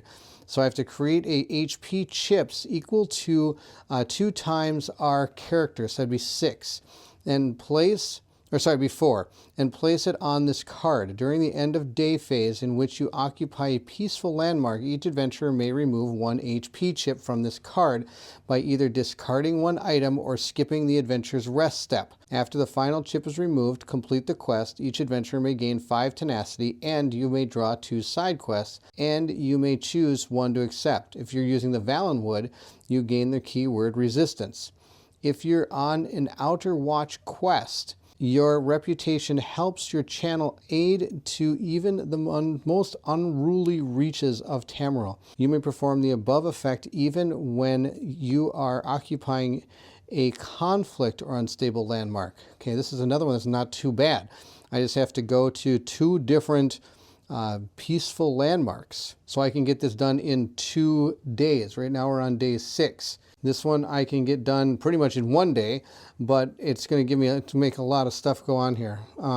It's tough. Let's see, which one do we want to do? And I have to skip the rest phase. That's not the end of the world. Let's do the There War Our Casualties quest. That's be the one we're going to do. I'm going to get rid of this one. Our rogue still has something that they can do. I am going to use our kiosk for the Guild Kiosk Town action. Look at the top 2 cards of either the Peaceful or Conflict Overland deck. In any order, place the cards on either top or bottom of the deck. So I can look at the top 2 cards. If I don't like either of these, I can get rid of them. I'm not going to read the flavor text. We'll get to that if we decide to do it. On the back here, I can gain 0 experience points. That's going to be super good. Or 1 experience point. I can gain 1 experience point. This looks like a clash. Draw 1 enemy for each level and deploy them to any of the star hexes with HP. Draw 1 enemy for each level with and deploy them. In any order, each adventurer gains 1 attempt to roll a number of untrained skill dice equal to 12. 12 minus unrest, so 12 minus 8. From the direction of the entrance tile with the goal of hitting the enemy stacks. Adventurers with heavy armor skill add 4 dice to their attempts. After each roll, any HP chips that are not touching another HP chip, including ones that moved off the mat, are gained by the rolling adventurer as bonus HP. This encounter is successful regardless of the outcome. I think that's awesome. I'll just do that. That sounds like fun, actually. This one says draw in place 2 enemies on this card. The level of the enemies is based on the current unrest level. So it would be dangerous. So we would have level 10 enemies. At the start of each clash, add 1 of the enemies on this card to the enemy pool and deployed first. Then the last enemy is deployed from this card. Discard the card. That sounds terrible. Increase unrest by any amount up to 5 and place that amount of HP chips on this card. Then draw side quests equal to the same amount you chose to put up to 2 to accept. Persistent. At the start of each clash, reduce the calculated EP by 2 times the number of HP chips on this card. Then remove the HP and discard this card. These both seem awesome. I'm going to get no experience, but to make everything super easier. And this one is just straight up fun. I'm going to put them in that order. That sounds absolutely fun. I'm not going to get rid of any of those. That's really good. All right, those are the 4 things we did. We're going to come to the end. I have no rewards to gain, so we're just going to go to rest. I'm going to gain a die back and a hit point, but I think I have most. 1, 2, 3, 4, 5. Yep, I'm already at 5. I might want to start getting some hit points pretty soon. Another thing we can do is, of course, we can trade items. I'm actually going to trade this item over to our, we're going to trade this one over to our orc, and the orc is going to give the bow over to here. That's what we're going to do with our items. He is also going to get rid of 1 of these and heal 1, 2, 3, 4. So he gets 1 more HP up to 5. And yeah, we really need to start working on his hit points, I think. We'll move to day number 7. And at this point, I am going to move. Let's go up here. 1, 2. We're going to Camp Tamrith.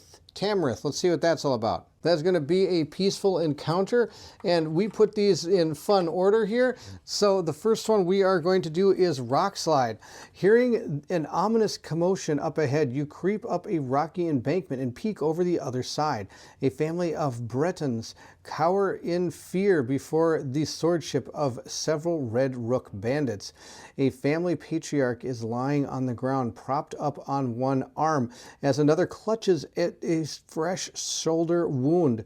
The Rooks are demanding a hefty ransom for the farmers' lives, but they haven't seen you yet. The bandits' backs are to you.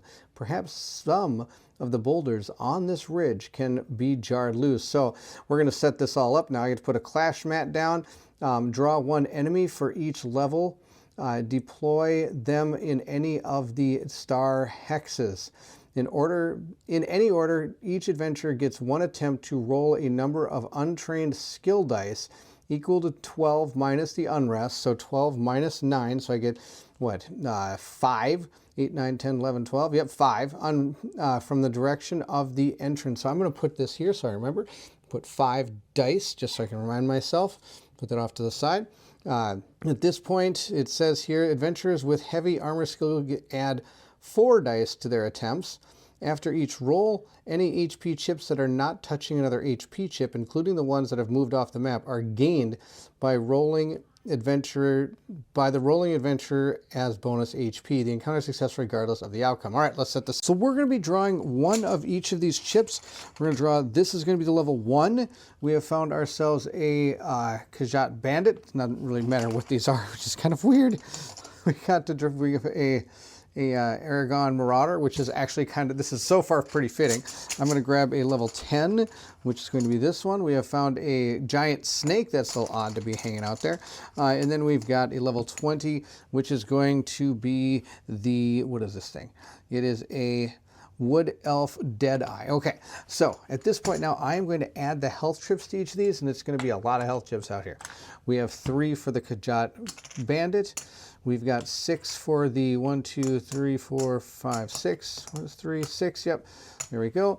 We've got 5, 1, 2, 3, 4, 5 for this one, 3 for 5. And lastly, we've got 6 or 5 for the Wood Elf here as well. 1, 2, 3, 4, 5. I think it's 5. We'll check it out here exactly here and figure it all out. We got 1, 2, 3, 4, 5. Yep, that's 5. And these are the 3 the same. That's 3. That is 6. Perfect. Okay. Now we have to lay them out on the map as we want here. I'm going to put them, let's see here. Where do they go? 1, 2, and they kind of start with a ring. I'm going to put that one there, this one here, and this one right there. Okay. Now it does say that, this is so weird.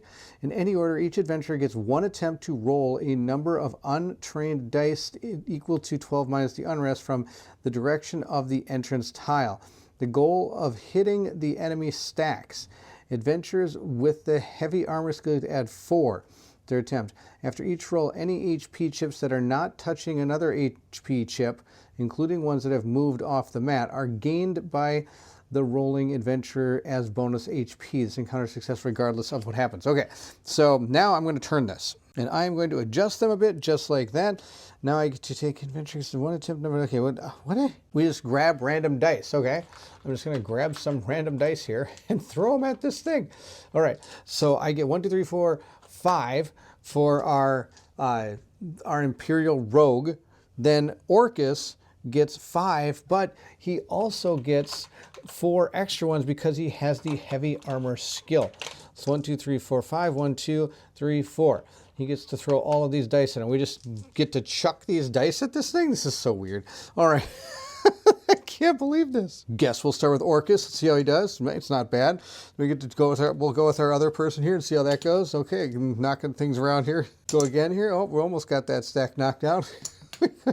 This is out of control. Oh my gosh, well, I knocked the thing off. That's something.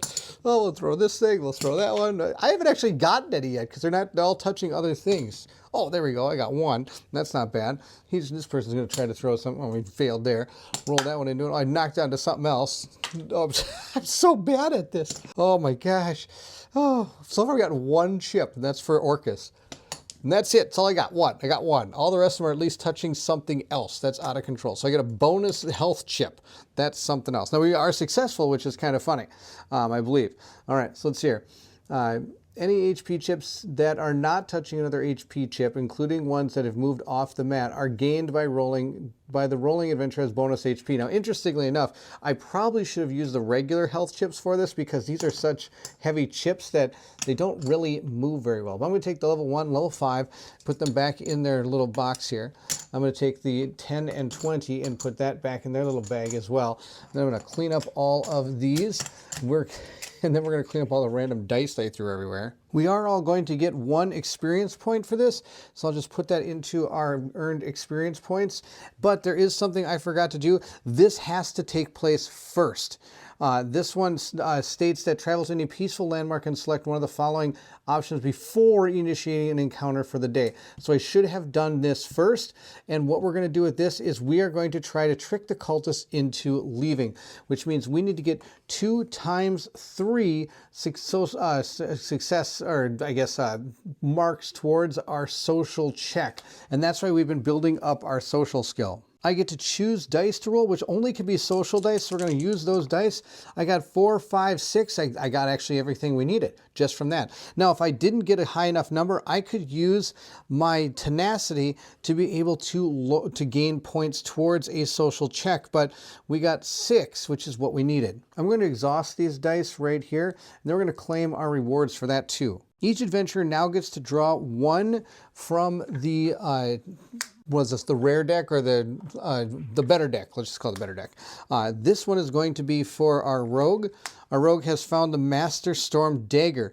If you only roll combat skill dice for this engage, gain 2 tenacity. I don't think we're going to be keeping that.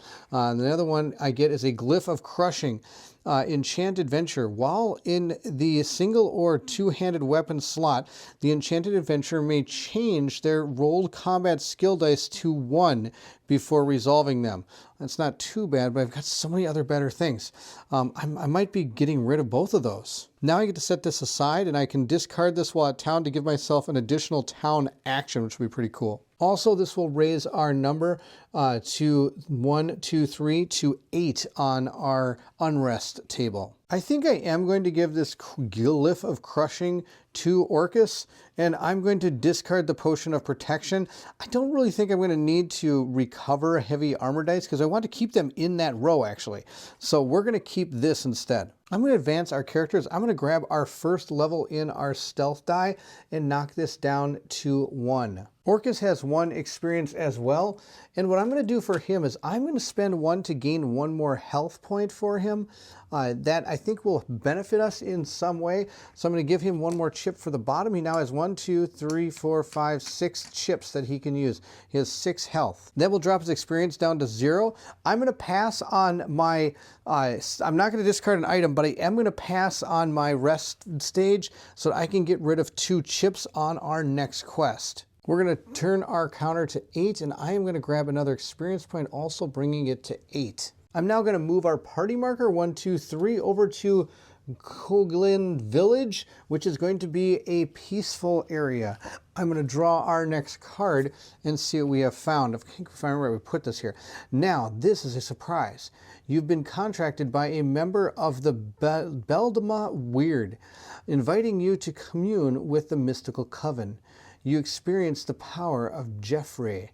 You view the invitation as an honor.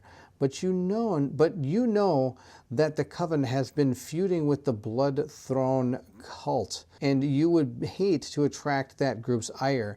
As you weigh the merits of the request, however, the Bloodthorn cultist approaches your camp and requests a parley. It seems word of the Weird's invitation made its way to the Bloodthorn ears, and the cult now offers you its own alliance in exchange for rejecting its enemy. Bloodthorn magic is powerful, but it comes with a grave consequence. All right, at this point, I can choose the top one. You've been feeling kind of weird lately. Draw and place enemies on this card, the level of the enemies on the... Okay, this is that one where I place the cards on this and then the enemies, and they're going to be on the battle map along with what else we put out there. Or I can develop a cult following.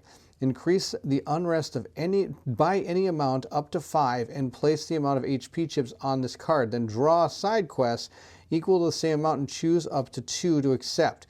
Persistence. At the start of the next clash, reduce the calculated EP by character level 2, the amount of characters, which is 2, times the number of HP chips on this card.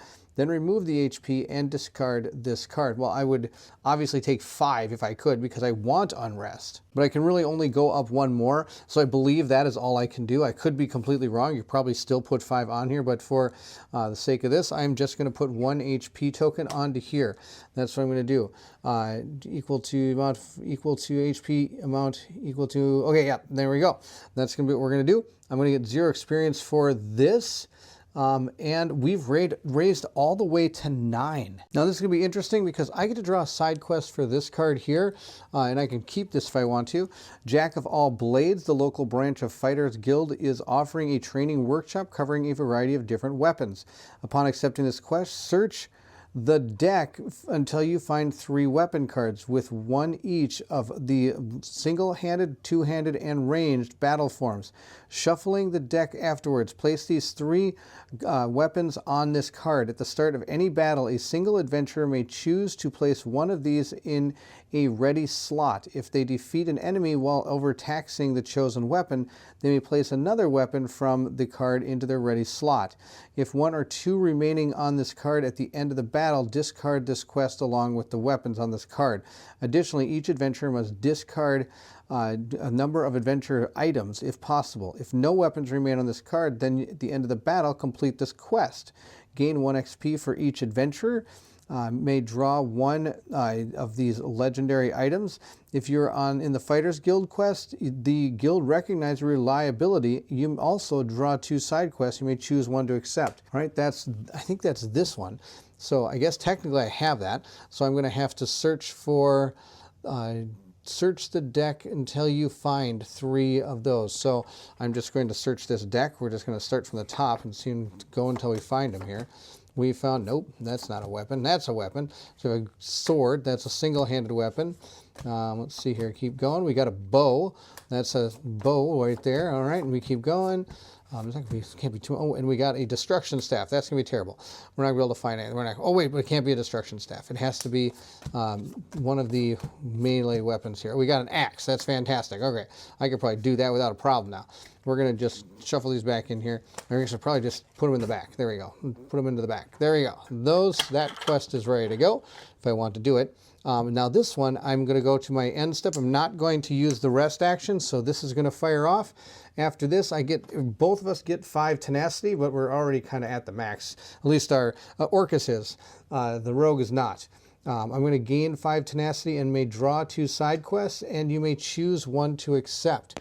So I'll draw 2 side quests and choose 1 to accept. Let's see what we have found. Bandar's boast.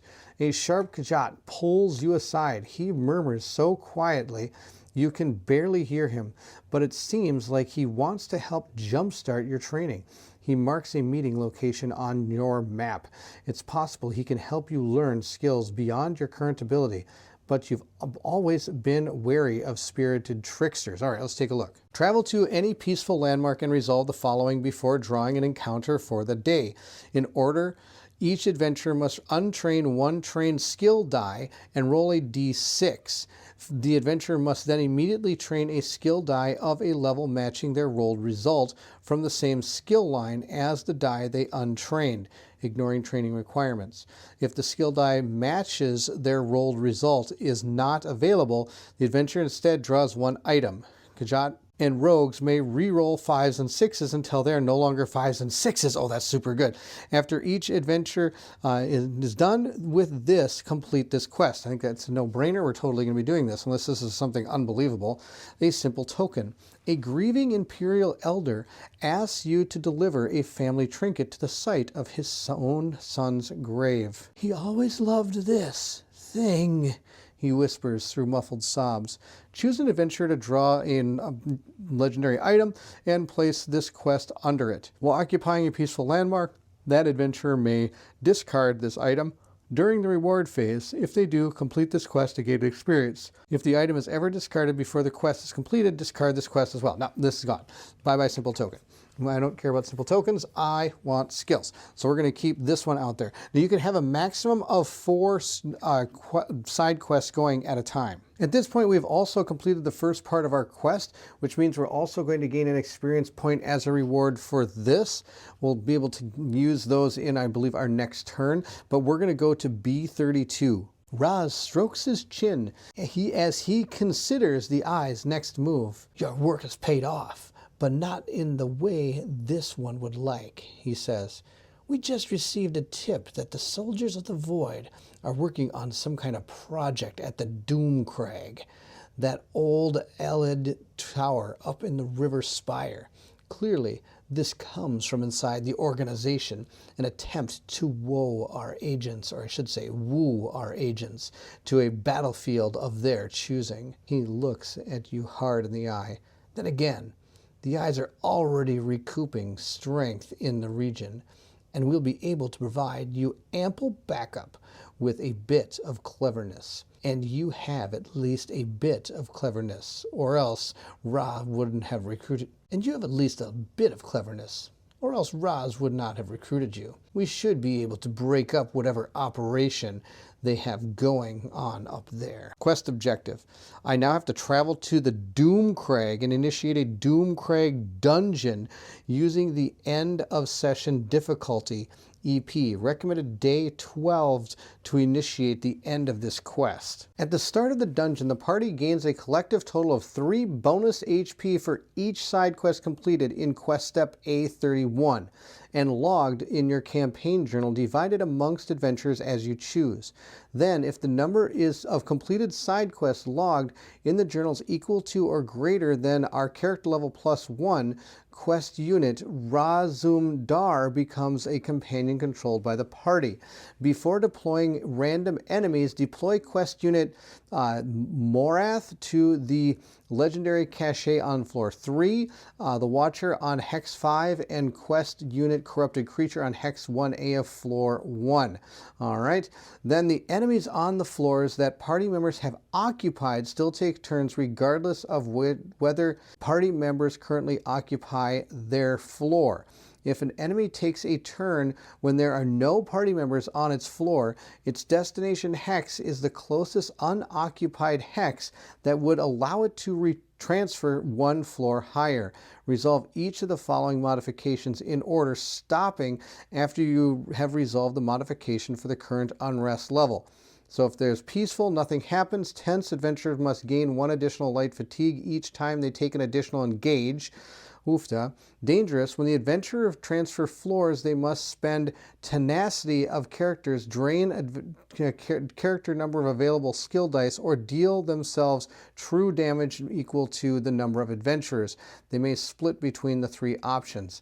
Or chaotic is at the start of the battle, deploy a random level 5 enemy in Hex A2, floor 1, B2 of floor 2, and one of the item caches on floor 3. So now we have to try to lower the unrest. Wow, we went up, now we go back there, and then we have to go back down. And it says ongoing step effects. Skip the activation province effect our ongoing step effect says that we have to skip each active province effect step each day. Completed side quests are no longer logged in your campaign journal and now affect unrest as described in High Rock Gazette. In the High Rock Gazetteer's Overland Mechanics. So if I remember right, they're going to lower it by 5 minus our level. If we complete it, we get 3, and then when completed, we'll go to entry E33. So at this point, we are going to go to turn 9. I'm also going to go up to 9, I think it's 10 experience points. I think I'm mistaken, actually. I think we're at 9 experience. Our party is now going to move. We're going to move 1, 2, 3 to another peaceful place called Hoarfrost Downs right there. And before we do this, we are going to trigger Bondar's boost. That's the first thing we are going to do before we draw the next encounter card. Our rogue is going to unlearn its snipe die. One of its snipe die, we're going to roll a d6 and see what we get. I got a 6, and since I'm a rogue, I get to reroll 5s and 6s, We got another 6. I'm glad I get to re-roll those. We got a 3. So that means we get to replace this die, I believe, with a level 3 die. I'm going to gain rapid fire and place that into there. Now, interestingly enough, I might actually try to relearn this die because having snipe dice aren't that bad because I get to reduce armor, but it would cost me 2 now to get that snipe die back. Orcus is going to get rid of, it's a hard choice between his, I'm going to go with this 2-handed die. I was thinking heavy armor as well, but I'm not sure if that's good. I get 2.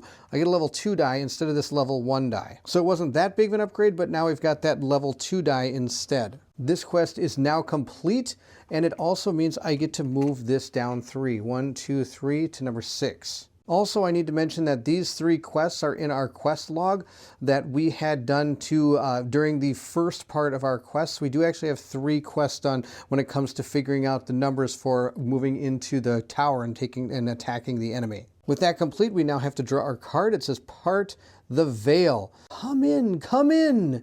A wizened dark elf crone beckons you into her tattered tent, waving toward a seat on the dusty ground opposite her. Before you can find the presence of mind to refuse, you find yourself whisked inside. The dark elf grubby palms grasp the empty air, demanding coin in exchange for mystic services. You're about to refuse, but then she begins reciting personal details about you, her eyes boring into you with menace. This supernatural blackmailer must be dealt with either by giving her ransom demands or making sure she knows better than to threaten you. All right, we have 2 different options. 1, each adventurer draws an item, then rolls a 1d6 if the result and deals the true damage equal to the amount rolled. That sounds terrible. The other one is pay the crone. Make a social check. We need 6. During this social check, adventurers may discard items instead of spending tenacity. If unsuccessful, reduce the encounter's reward by 1 XP and do not gain the card's persistent effect. You may look at all remaining steps in the current quest. Oh, interesting. All right, we'll have to decide. This is a tough choice. Do I draw one of these and then roll? I'm not going to rob her. We're going to pay the crone. I'm going to make a social check 3. During this social check, adventurers may discard items instead of spending tenacity. Now, does that mean I can still spend tenacity? Or the only thing I can do is discard items? I'm not quite understanding how that wording is. I really think that I can do both, but I could use items if I want to. Getting rid of 6 of these is not bad. 1, 2, 1. I'm going to get rid of all 5 of Orcus's tenacity, mainly because I can just go to a town, get a side quest, and then he gets 3 back. And I'm going to get rid of 1 of our rogues, and that's going to give us 6. So we have been successful here. So the reward is 2 experience points for both of our characters, bringing our experience point total up to 11. And at this point, I can't actually gain any more, so I'm going to gain a tenacity back on my Imperial Rogue, which is kind of funny because she already has 2, so she's going to only gain 1 and then gain 1 tenacity instead. That makes me very, very sad. I hate losing experience points. And I get to look at the remaining steps in the current quest. Funny enough, I really don't want to look at the quest thing. I'd like to be surprised more often than not. I'm going to train my stealth die to level 2. That's going to cost me 1 experience point, which is going to bring me back down to 2. Then I'm going to do the other 2 to give myself that snipe die back. I want another one of those snipe dies. They're not too bad. They do damage. I like it. I'm going to put a snipe die right into the hole there if I can get it out of the actual place. It took forever. And we're going to put it right there. Now, notice I'm getting close to going into my magic stat, and that's just fine. I would have to untrain this to be able to put a die there. So that's what happens as you go forward. That's okay. I got 4 bow dice. I'm pretty excited about that. Now, on top of that, I've got 2 level 2. I'm also going to refresh this out of the queue. Actually, I would have put them in this order. This would have been better order to put them in. I'm going to be able to refresh one of those and heal myself 1 during the rest step, but I'm not going to be able to do that. I do have 2 fully trained rogue stats, so I get to flip this. When you engage by an adjacent enemy, prevent 1 damage dealt to you for each miss rolled. Well, that's funny. I didn't know about that. I'm here now. When you engaged by an enemy, prevent 1 damage dealt to you for each miss. That's still the same. My Veil of Shadows, I'm Infamous. Reduce the difficulty of all social checks by 3. Kickback is still there. Timely Escape is still there. Caltrops is still there. And Shadow Strike Deal targetable enemy damage equal to the number of fatigue dice in your cooldown track. If this damage defeats an enemy, move up to 2 fatigue. Now that used to, I don't think I had that before. No, I did. Same thing, I think. I think the only thing that changed is I get a new stat called Infamous. All the rest I think is exactly the same with him. All right, well, we have now mastered that. And of course, I also forgot about my knight. I mastered this a long time ago. It says upgrade, complete 2 side quests with your party in a single session. Definitely did that. This now says after the party gains a side quest, heal to full or gain 3 tenacity. After completing a side quest with your party, heal to full and clear your cooldown track. Oh my gosh, I should have been doing that. That's pretty awesome. This honor the dead and solemn view is still there. Order etiquette, sworn oath, and oath charger is 2, 3, 5, and they are still 2, 3, 5. They may do something a little bit different. I'm not going to dig too deep into it until I want to use the skills. But that is the rogue. And here I'm going to gain back my 2-handed die, level 1. Actually, I could learn a level 3, which could actually maybe be really good. Level 3 states here that if I roll one of those 3, I deal 2 damage and your target to your target for each fatigue in your cooldown track. Or I can drain the die, remove up to 1 fatigue from your cooldown track for each adjacent enemy. Place 1 of the removed fatigue on each of those enemies. But the fatigue die cannot target you at the end of their round, they get rid of it. Or I can do Executioner. Gain 2 light fatigue or 1 over fatigue to immediately defeat an adjacent non-quest enemy that has less HP than you. Oh my gosh, that sounds pretty awesome. That's the only level 3 one I could do. I might get that. That actually seems pretty cool. Because I already do quite a bit of damage just clubbing these guys. There's 2 different level 3 dice. I want to make sure I grab the right one. I want Executioner. That's going to be this one. It's on 3 sides, but so it's a 50-50 chance of me actually firing that off, which isn't too bad. I do get to rest, so I'm going to remove this from my cooldown track. And I did complete a side quest with my party, so I healed a full and I clear my cooldown track. So I'm just going to clear the cooldown track right now. There we go. We get all our dice back. I think this character's getting real good. This moves our counter up to 10. And then we get to move 3, and sadly, I need to find a battle in order to take on the Jack of Blades here. I can try for one of these unstable ones, or I could just move to another town, grab another side quest, which would put me at, it's going to be 11 when I leave the town, which means I'm going to have to get, no, it's going to be tough. I'm just going to go to an unstable location and hope for the best. We're going to take our die, roll it up, and see how we do. We did get a battle one, in theory. We'll see what this is. We found ourselves this quest right here. No unrest for the wicked. It says High Rock's turmoil has emboldened the worst kind of people. Gangs, assassins, and cultists are running rampant over the countryside, gobbling up whatever goods and territory they can grasp. The greater the scope of violence, the more entitled these groups feel to take from the common folk. You cannot tell the affliction of the bloodthirsty horde arrayed in front of you, but they're clearly spoiling for a fight. The group has chosen to confront you in the burned-out remains of a village, and you suspect that you can use your surroundings to your advantage. Doing so, however, would probably lead to further collateral damage for the poor village. So we'll turn this over, and it shows here, take the invaders head on. And that's what we have to do because it's we're in a turmoil one, or I can't even remember what that is. I just said what that was. An unstable. We're in an unstable one. All right. It says here, all enemies deploy with plus hit points based on the current unrest level. Current unrest level is dangerous, so they all get 3 extra hit points. Unstable, increase unrest by 2 before adding hit points. No, I need to not have that up. Oh, I'm so sad right now. That's not going to help at all. Oh man, that's horrible. All right, well, we're still going to do this. Now, it says here that increase unrest by 2, you cannot retreat from the, oh, that's different. Okay, objective, battle, conquer. Now, as you notice, there's red parts on this. Those are going to be impassable. I cannot move on to those. So we'll go set up our battle for this. Here we have our map set up. These are the obstacles. Obstacles you cannot move through. You can't draw a line of fire through. They're generally just, you can't do anything with them. It's not good. We're going to place out our enemies. We do have 11 experience. That does put 22 out onto the board.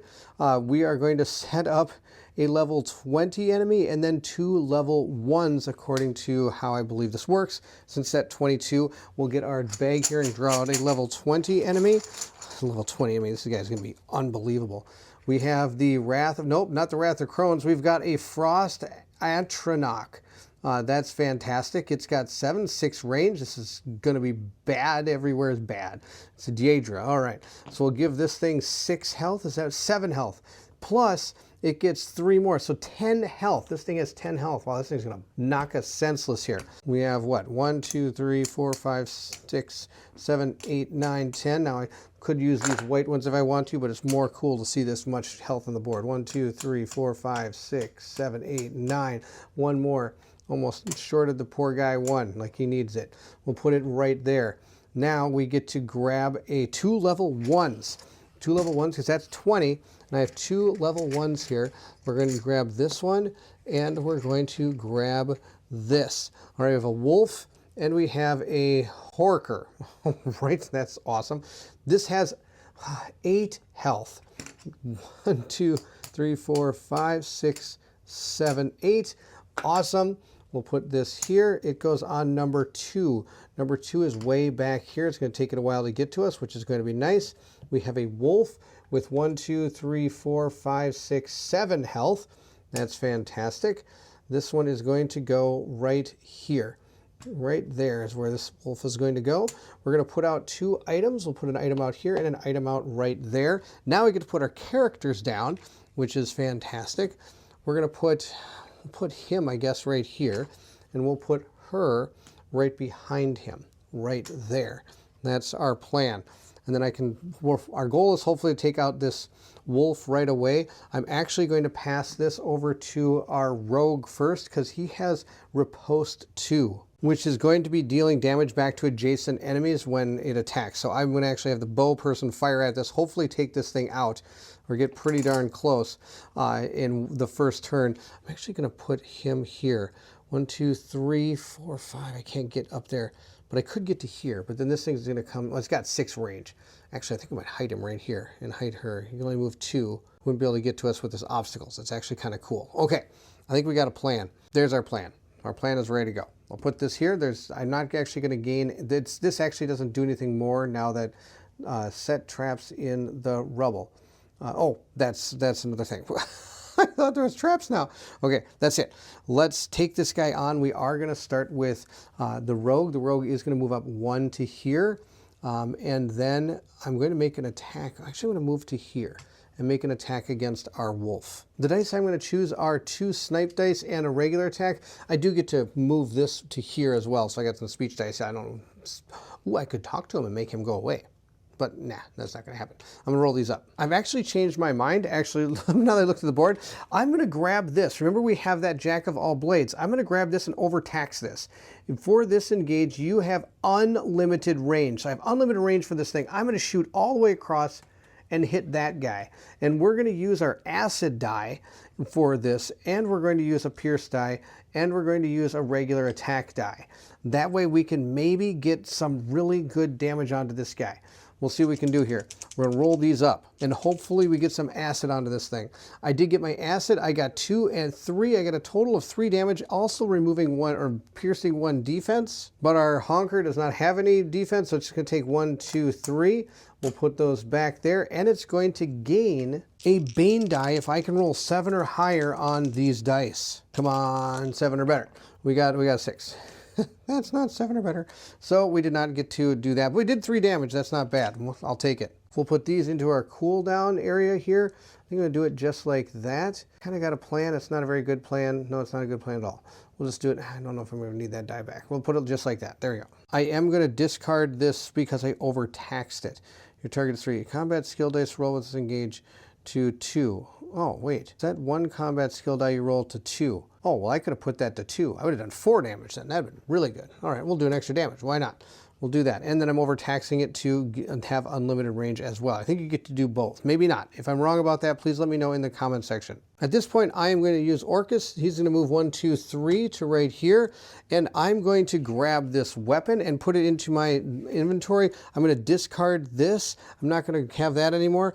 Oh no, I lied. I'm going to discard this. I don't even know why I still have this because it's awesome, but I haven't on need for it. So I'm going to discard that. In order to put the axe into my hand, I'm going to then use it and overtax it. My combat skill dice of 2 result deal a +1 damage. And I can set all combat dice rolled to the side of my choice. So I'm going to use 3 dice because of my 3 endurance. I'm just use combat skill dice. I get to turn these to the side of my choice. Well, I'm going to turn them to 2s.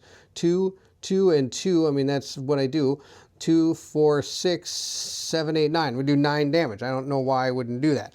I'm going to discard this axe because I did what it told me to do. And I'm going to take out this wolf. 1, 2, 3, 4, 5, 6, 7. Yeah, it's totally dead. And since I defeated the enemy, I am not going to take any riposte damage. I'll put those into the cooldown area. And it is now the enemy's turn. This one is going to move 2. Actually, it's going to start with the biggest person here, moving 2 spaces.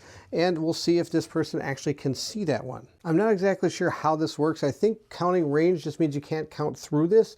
So it could still 1, 2, 3. I might even be able to hit from here. 1, 2, 3, 4, 5. I think it can, I'm not sure if it can go around. I don't know how sight and range completely works in this, and I apologize if I'm doing this wrong. I'm just going to move him to here. He's going to attack both of these people because it can attack multiple players, and it's trying to attack the person with the least amount, but it has a range of 6, so it can pretty much attack anywhere on the board, which is out of control. It gets to roll 3 dice. This is going to be horrible. Hopefully I can maybe block some of this. We'll see how this goes. I got 1, 2, 3. Everybody's going to take 3 points of damage. Yeah, I don't really have anything I can do except just eat it. So 1, 2, 3, and Orcus is going to take 1, 2, and now Orcus has a bonus HP, so he's going to get rid of that one as well. So we have lost our hit points. That's terrible. We got to get rid of this guy now. Now, if I was smart, I would have put these in the right order with the purple die first, but I was not. So I'm going to only get back 2 dice here because of my 2 cooldown here, something else I might need to work on. And now I get to move and attack if I want to, and I'm totally going to do that. I'm going to use both of these and one of these to attack. First, I'm going to move 1, 2 to right here, and then be able to attack using these 3 dice. Good news is I get to remove one of the defense. We'll see how much that helps us here.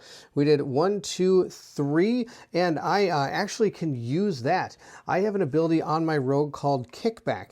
After rolling dice for your engage, heal 2 HP for each one of these results you rolled. I'm going to spend 2 of my tenacity, bringing it down to 3, to heal myself 2 HP. So I'm going to gain 2 back, and this guy's going to lose 2. He would normally lose 1, but I get to pierce, so I do get to go zapping straight through his defense at least a little bit. At this point, I'm going to put these into the cooldown track, just like this, 1, 2, and 3. I'm going to gain a light fatigue to be able to roll these 2 dice. I don't think I can. Well, I could roll another one. I can roll one of these because I am using endurance for this. So I'm going to roll these 3 dice. Hopefully these are going to do something. We'll see how it goes. I did get this and a 1 and a 1. All right, so let me explain what these do. First, this is going to do 1 damage, which is really going to do nothing, but it's going to get rid of one of the defense. So I only have to get 1 more defense. That symbol there is a volley shot. It allows me to deal 2 damage to my target for each snipe in your cooldown prior to this engage. And I have 2 snipe dice in my cooldown, so that's going to do 4 damage. So I did a total of 5. Minus 2 is I did 3 damage to him, and I get to put this into my active slot. And when I attack next, I can use this as kind of like, I'm kind of invisible right now, or not invisible, but I'm in the shadows. I gain a stealth status die when you place this die in your active slot. And when engaging an enemy, you may exhaust this die to ignore X defense on your next target. So this is going to go in my active slot. I am going to gain the stealth die onto my character. And we're also going to deal 1, 2, 3, 4, 5. So 1, 2, 3 damage to this enemy, bringing it down to manageable amounts, I think. Orcus gets to recover 3 dice, 1, 2, and 3. Before that, I also forgot to move this guy up. He has no range, so he couldn't actually attack me. And this unit has Stalwart, which I didn't realize, so it actually can only lose 1 HP each turn. 1, 2, 3, 4, 5, 6, 7. It should be at 7 then, because I can only actually do 1 damage to it each turn. That's going to take absolutely forever to kill that thing. It's time for Orcus to smash something. He's going to move up 1 and land on the item, so maybe we can get something cool. We'll try our lockpick in here. I'm not too worried about this, but I got a 6 and a 4 straight up. Let's roll this one. We can get a 3. That'd be fantastic. I got a 4. I'm going to take one light and get a 3. That's fantastic. I'm going to get this item. What do we get? An ornate scabbard. When I roll a miss, I can perform an additional engage without gaining light fatigue. The engage must be in the single hand form or the sword form. Okay, well, that's probably not going to help too much with me. But that's okay. We got it. Because I'm doing this and for the first time terribly, I didn't check what this does. For 2 tenacity, I could, at the start of any unit's turn, choose an enemy in play. For the rest of the turn, each engaged target, this enemy deals 1 additional HP. But funny enough, he doesn't have any tenacity. Used it all. Used all his tenacity. Orcus is going to target that enemy. We're going to use these 3 dice to try to hopefully take this thing out. We'll roll them up and see how this goes. We got a total. We'll see how much damage we do here. I think that does 4, and I think this does 3, and that did 2. That was like the best roll I could have possibly got. This one is going to deal 3, but I do have to take 2 light fatigue into my fatigue track. This one is going to deal 5 damage to my target, just straight up and no repercussions with it. And this one is going to deal 2, so 8, 9, 10. Minus 2 is 8. 1, 2, 3, 4, 5. Dead. Super dead guy. Oh, we got that 20 off the board. Oh my gosh, that's awesome. These are all going to go into my cooldown track. And the other thing I forgot to do was flip my die to 2. We're on the second round, which now we're going to do what the enemy does. Where the enemy is, it's just going to attack him with 1 die, and I don't have any defense, so I'm going to take 2 damage. 2 damage is horrible. 1, 2. I'm down to 2 health with this guy. Oh, I have to just remove that token as well. Oh my gosh, we got it. Well, good news, I've got armor I can give him. Now, of course, another thing I totally forgot is I totally forgot about this card. This is supposed to, at the start of the clash, add the number 1, the enemy, they develop, at the start of the next clash, reduce the calculated EP by 2, the number of 2 times the number of HP chips on this. So we shouldn't even be fighting these guys. We should have been fighting just a level 20 enemy. It should have been 20 minus 2, 22 minus 2 is 20. I should have just been fighting that 1 level 20 guy, but that's okay. I failed to realize that. I'm just going to discard this card at this point. I should have used it this turn, but I didn't, and that's okay. That's totally okay. We're still going to take this guy out. We're going to go to round 3, and I don't know how we're really going to take this guy out. One way is with this, the Thong Bracers or whatever. The Mortong Bracers should have done 1 damage when it engaged me. She gets to recover 2 dice. We'll put them right there. And then she's going to move back here 1 space. I think that'll be fine. I'll just fire from there. And when I make my attack, I lose my die. And this is really not going to do anything because I can only ever do 1 damage to his character each turn. We're just going to roll our dice right here. Hopefully do at least 1 damage. We did do 1 damage. I can't do any more than that. I'm going to do the 1 damage. And this actually has a chance of putting Bane on, which actually would do really good. And it did. I get to put the Bane die onto this enemy, which is going to do it 1 damage each turn, the true damage at the start of its turn. So we'll put that onto this enemy right there. That's actually going to be very, very good. We'll put that into the cooldown area of her mat. At this point, he gets to also cool down 3 dice, which actually happen to be all stamina tokens, which is not bad. I'm going to roll defense like crazy. I'm going to move myself into a defensive pose.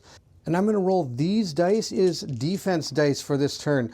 All right, we'll see how this works. We're going to put this into the defense slot. I'm going to slot these 2 right here. Now, this one is going to give me +1 defense. This one is going to, while the die is in my cooldown track, after an adjacent enemy engages you, deal the enemy damage equal to the number of available combat dice you have, so to be able to deal it 1 damage. It's now the beginning of this enemy's turn. It's going to lose 1 damage thanks to the Bane. It's going to roll a dice to do damage. It's not going to do anything. It's going to do 1. I'm just going to block it with my combat die, put that into my cooldown area. I can't deal it 1 damage from my bracers or the other heavy armor ability I have because it can only lose 1 damage each turn, and right now it is the enemy's turn, so I've already lost its 1 damage thanks to the true damage here. We'll go to round 4, and at this point I am going to bring these 2 dice back into my pool here, and we're going to probably just use these to attack with. Targeting that guy, I'm just going to roll him right here. We did 1 damage. That's going to deal 1 damage to this enemy. That's all I can do is 1 at a time. Moving into Orcus's turn. Orcus is going to take back 3 dice into his combat pool. He's going to roll 2 of these, is all I can do. These go into the cooldown area. I'm going to roll these. I did 1 damage at least, which is going to knock off 1 of these. Oh, this guy, especially when you get the super bonus points attached to him, it gets super annoying. It's going to go into the enemy step. The enemy is going to attack Orcus and do 1 damage. Orcus still has 1 in his cooldown step, so he is not going to take any damage from that. We'll move, oh, this thing also loses 1 from the Bane effect. She's going to gain back 2 dice. They're those 2 dice, which means she can't even roll any dice to attack. Oh wait, she could roll this one. She's going to roll this die, and she missed. She gains a tenacity. Wow, that's unbelievable. Okay, she's going to put this into her cooldown step. Then I'm going to gain back 3 dice for Orcus. Orcus is then going to equip this into his thing and overtax it.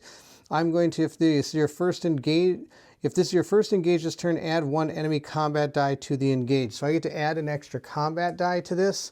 I'm not going to roll these dice because I'm going to move into the weapon the sword, the single weapon proficiency that this weapon allows me to use.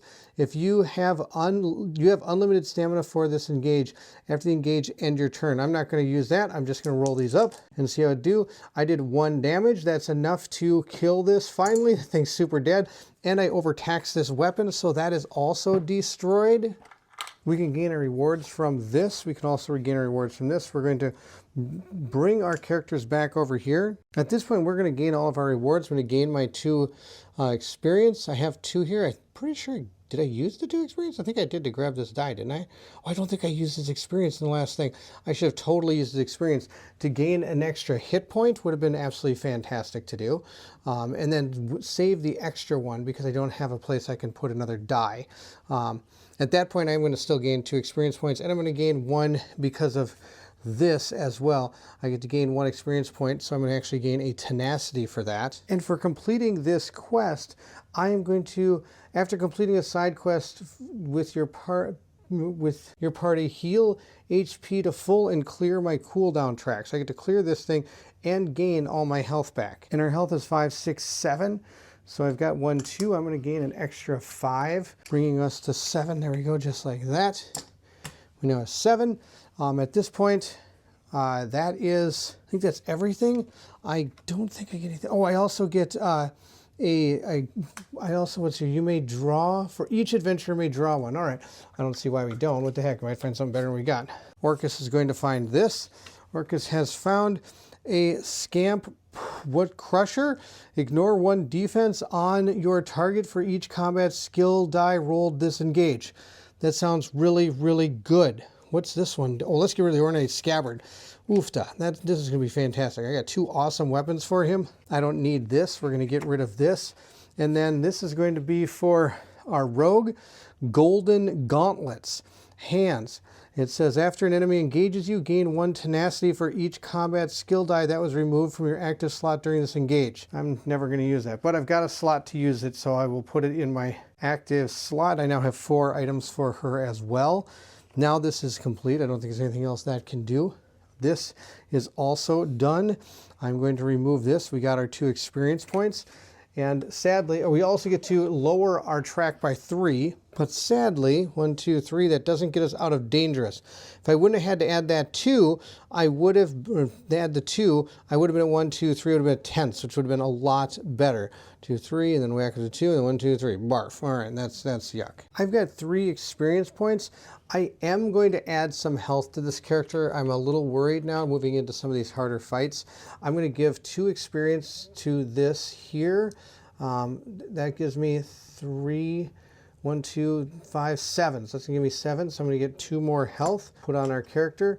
The other thing I'm going to do is I have 1 experience left for her, And there isn't really anything I can train for 1, is there? No. I'm going to spend 2 to gain Balanced Blade, which is part of the two-handed. It's a level 4 die, which is going to be pretty sweet. That's going to put me back down to 1 for my experience points. And now we get to rest, so I get to recover 1 die, and I get to heal. 1, 2, 3, 4, 5, 6. I get 1 more for 7. I am at full health with my rogue. Move into the 11th round, and I think I have 13 experience points. There's a good chance that I may have made a mistake somewhere along the line in my experience points, and I apologize for that. But that's okay. We're going to continue on, and we're going to keep having fun. We now get to move. I'm going to move to Shorenhelm because it's right next to Doomcrag. I figure why don't we go to town right before we go to the end here and see what happens. Shorenhelm, it sits uneasily in the center of High Rock's Riverspire region. The city's former king engulfed the Daggerfall Covenant in a civil war, and subsequent rulers have threatened to restart hostilities. These interconnecting struggles have left many residents divided and uneasy, though the city's long history of kingdom building has ensured the continued prosperity of the region. Before populating trainers, subtract the number of trainers based on the current unrest. So it is right now dangerous. So we subtract 4. So there are 4 trainers available. There's also 3 items available. 1, 2, and 3. Let's see if I can get them out here. 2 and 3. We also have 1 legendary item, which is the Glyph of Shock. The Glyph of Shock, which is the Glyph of Not Taking. Enchanted Adventure, while in the ranged combat, the Enchanted Adventurer may change any of their rolled combat dice to 1 before resolving them. Wow, that's exactly like the Glyph of Crushing. Actually, I'm going to take that. I'm going to take that and get rid of this, the pork fried rice. I don't need that. We're going to get rid of that. We're going to take this.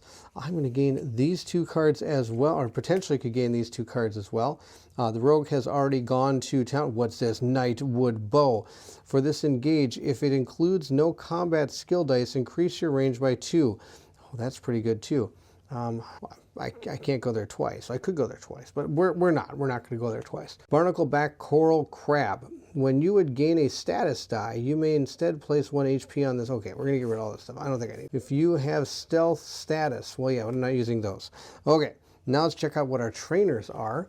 We're going to mix this up a little bit, and I'm going to grab 4. I only get 4 of these, so we'll see what 4 we get here. We get 1, 2, 3, 4, 5. I got 5. I got 5. That was great, Barrett. You needed 4, and you grabbed 5. You're an absolutely great. You're a great chip puller here. 1, 2. Well, those are real good. You don't know what those are, but you're gonna wait to see. Okay, none of this helps me at all. So those trainers are worthless. I'm gonna send my rogue to the inn so that she can get all this back into her, away from her cooldown slot. She's already at full power right now. But I'm going to get all her dice back in their cooldown position, from away out of their cooldown. At this point, our Orcus is going to go to the quest board, grab 2 quests. These don't matter at all because my next turn I'm going to be moving into the Doomcrag. But the reason I'm going to take one of these quests, and I'm going to look at it, don't even care, is because I can then gain 3 tenacity, which 1, 2, 3 puts them up to 4 tenacity. I now have 1 more thing I could do with this guy. You know, I'm going to learn this skill. I can't guarantee I'm ever going to use it, but I can learn that skill for now. And maybe at some point I might train into one-handed, but for now that's what we're going to do. We are done. If I wanted to, I could have stole something, but I'm not going to. That's the end of Shorehelm. All the other things we can do are done pretty much. So we're going to go to number 12, and we're going to go to the Doomcrag. We're going to move our character right to there. I've set up part of our dungeon, so we're going to be getting ready to go. We have put the Watcher in this area here. This is going to be Morith, and this is the Corrupted Creature. Now you're seeing 3 separate maps. The way this works is this is floor 1, this is floor 2, and that is floor 3. Remember, we're kind of going up a tower. There are stairs in this, but they don't really have them down. This is the staircase. Basically, if our characters end their moves here, they're going to be transferred up to this area. If they end their moves here, they're going to be transferred up to that area over here. This is the end part of the entire dungeon. If at any time there are no party members occupying a specific floor, the enemies on that floor do not take a turn. So from what I understand, I'll be dealing with this floor first, then this floor, and then that floor finally at the end. But if I don't have anybody on these floors, this particular monster, for example, would not take a turn until we come up through these stairs. I have our characters ready to go, and we completed 3 side quests. So that was if you complete 2 + 1 side quest or equal to or more than that, he's going to come with you on this adventure. I think this would be awesome. On top of that, we get a bunch of bonus hit points as well to try to climb this tower. We are going to be gaining 3 bonus chips for every side quest we completed in that first area. So that's going to be 9 bonus hit points. And we can divide these amongst our characters however you see fit. 1, 2, 3, 4, 5. I'm going to give 6 of them to the orc. I think he's going to need them. He's going to probably get beat on really badly. And then I'm going to give 3 to our rogue. Orcus and our rogue are going to be, got a stack of them. Now that's an absolute monstrous amount. We're going to get rid of some of these. 1, 2, 3, 4, 5. 1, 2, 3, 4, 5. I'm going to get rid of 10 of those chips, and we're going to replace them with these white chips. These are going to be our 5 chips. There we go, just like that. And I'm going to do that with this one too. 1, 2, 3, 4, 5, because that's a lot of chips that they're standing on. I'm going to knock them over, guaranteed. Guaranteed I'm going to knock those over, and it's going to be out of control. There we go. Now they're all set. But these aren't the only monsters we're going to have to tangle with. We also have to put end level amount of enemy points out onto the board, and that's determined by your by what mission you're on. We're on the first missions, and we're also going to have to deal with what difficulty we're on. We're on the second difficulty called Adept. So if we look here, we're going to need 32 points of bad guys on the board. We technically should have had about 16 experience points for us at the time we made it to this area. With 32 points, we're going to be putting out a level 20, a level 10, and then 2 level 1s. So grab our level 20 and 10 bag here. We're going to grab a level 20 out of this bag, and we have a Argorian Warlord as a level 20. That's insane. It's going to go right here. We are going to draw out a level 10 from this bag, and we have found ourselves, not that, a giant snake again. That giant snake is going to go actually really close to where our characters are, according to, oh no, it's not. I lied. Our level 2 is going to go right there. We're going to put out our level 1s now, and they're going to go on these 2 spaces at the very beginning here. One right here, and there's also going to be one right here. These are our level 1s. We have a Breton Bandit, and we've got a wolf again. Oh, these wolves. All right, 1, 2, 3, 4. We'll put the 4 underneath the wolf, and we'll put 4 underneath this guy. I think both these guys are going to be super dead super fast, but hey, at least they're going to give us their best. That's their plan. Just to go over what these chips have, this has steal. It could potentially steal stuff from this. Riposte, it's going to do 2 damage back to us, unless of course we can one-shot it again. This has cornered, which actually is going to add 2 points or 2 chips for every undefeated adventurer when this is deployed. So it actually has a mountain of chips. I'm going to give the starting player back to Orcus here. Actually, I lied. I am going to have our rogue go first. I have a plan. Our rogue is not going to move and going to shoot this bandit right from where she is. We're going to roll up 2 snipe dice and 1 regular die and see if we can do some damage to this guy. I did 1, 2, 3, 4. And that is exactly what I wanted.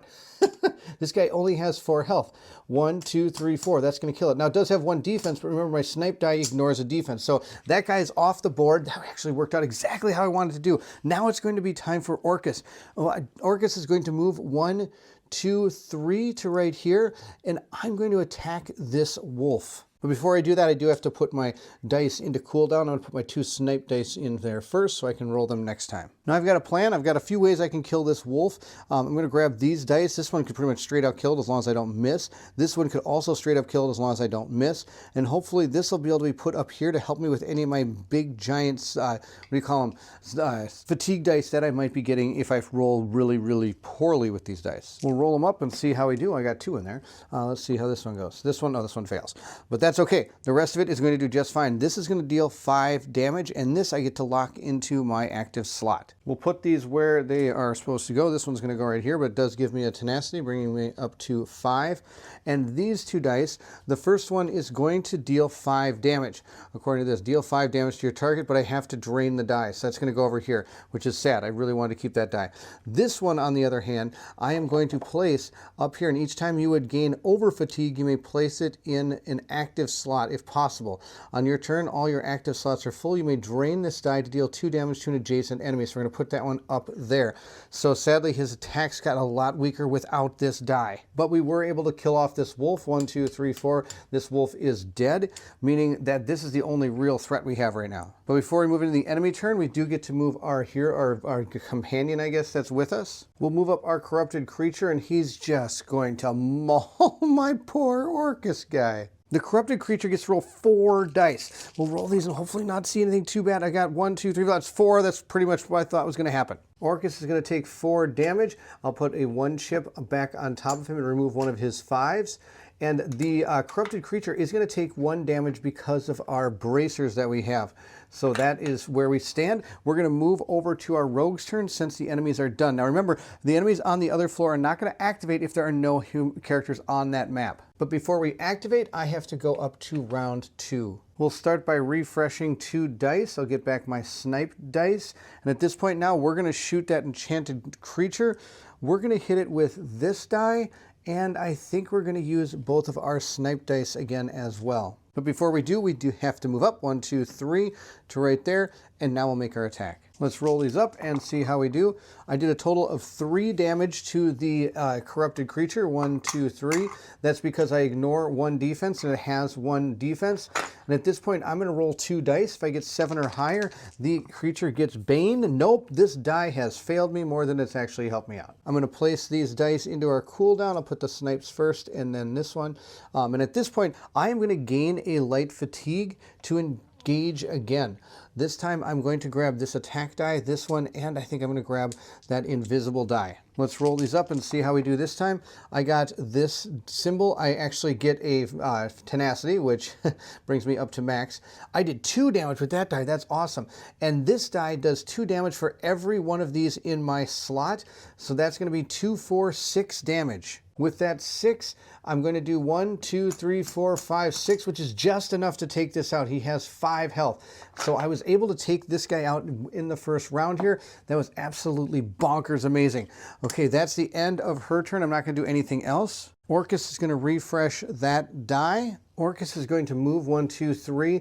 I'm not going to roll any dice. We're just going to stay right there. This is going to move. He's going to move 1, 2, which sadly is not enough to get him. These are our 3 stair areas here. At the end of the round, that is when we're going to be going up. So the enemies are now going to activate. There aren't any enemies to activate, so it's going to become the end of the round. So it's at this point that Orcus is going to climb the stairs and move to here. We're going to turn our marker to round 3. And our rogue is going to refresh 2 dice. So we're getting some dice back.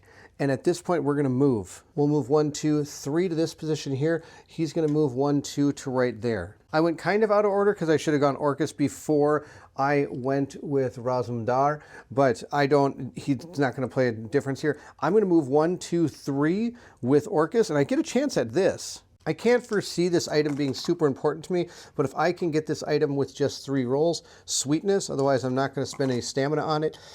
This isn't looking good. I think we might not be getting, I could take 2 stamina and I could get this item. I don't think it's worth it. So since I did not get all the dice rolled perfectly, I'm not going to be able to see what this is. We're just going to put this in the discard pile. We're actually right behind in the deck. We'll be removing that chip. We're not going to worry about that chip anymore that we failed to get. And now we're going to try to take this guy out. And I am going to grab this, and this.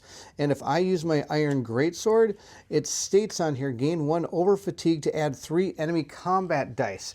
I'm going to do that. I'm going to add 3 combat dice to gain an over fatigue, which actually is going to be set into that slot up here with the next to our die that is keeping our over fatigue up in that area. So we've got a lot of dice that we get to roll. Now with all the dice I'm about to roll, this is the only one that really matters. If I can stick that symbol on this dice, which is a 50-50 chance, that will auto kill that enemy. We got it. We stuck it to him. So that is going to automatically kill an enemy that is less than my hit points or lower, according to my die here. It says gain 2 fatigue or 1 over fatigue to immediately defeat an adjacent non-quest enemy that has less hit points than you do. And it does. It has less hit points than I do, so we are able to take him out. And I get a tenacity as well, but I'm already at full. This snake goes off the board. 1, 2, 3, 4, 5, 6. And I've got way more than 6. I've got 5, 6, 7, 8, 9, 10. I got 10 or 11 health. So we're able to take that snake out in one hit. That with the extra hit points that I gained from this die is ridiculous. And I don't have to drain that die. I can keep that die going. Also, that did not overtax this weapon, so I can use this weapon again. I'm going to put these dice into the cooldown area here, and I do gain 1 over fatigue that I'm going to be placing up in that area there. Before we finish with him, I am going to take a light fatigue, and I am going to do another engage action. I'm going to switch my stance to the defense. I'm going to roll these 2 dice and this one for defense. We'll roll these up and see how it goes. Oh boy, that's no good. I got 2 defense here, but this just gave me a tenacity that I really can't use. We'll put these into my cooldown slot, and sadly this isn't going to do too much for me, but as I get dice back up here by the next round, it'll help a lot. Both of these enemies are going to be able to get to Orcus, which is kind of bad. This one has some bad keywords on it. Colossal states that it's going to get 2 hit points for every trained die that my characters have. So it's going to get 14 more hit points. This thing actually has an absolute ton of hit points here. It has, what, 5, 10, 15, 16, 17, 18 hit points. I'm going to give it another 5. This is out of control. 18 hit points. I don't think we're going to make it through this guy. This person, an elusive states that it'll prevent all damage to this unless I start adjacent to it. So in order for me to damage this thing, I have to start adjacent to it this time. And when this is defeated, if it's the only one on the map, not the only one on the map, I'm sorry, it will draw a chip lower, the next chip lower, and deploy it in its space, which is absolutely horrible. So it's going to go from a 20 to a 10. So for example, it would go to this Redguard Mercenary. If I drew this out of the chip bag, it would start with that one in that spot. It's not a 20-point chip for nothing. All right. And this guy's got necrotic and restrained, so if it when it makes its attack, after it's done, it'll pull creatures towards it if it's not already adjacent. And necrotic, when it's all done, it's going to deal 1 true damage to all adjacent enemies. So these 2 are going to move in, 1 and 2. This one would go first, this one would go first because it's a named creature, then this 20.1. So I'm going to roll a total of 6 dice against myself. The Watcher is going to attack first, and the Watcher got 2. I'm going to block that with my defense dice that are in the cooldown slot, so that is going to prevent any of that damage. I then get to deal it damage equal to the number of skill dice I have available. I only have 1, so I'm not going to be doing any damage that way.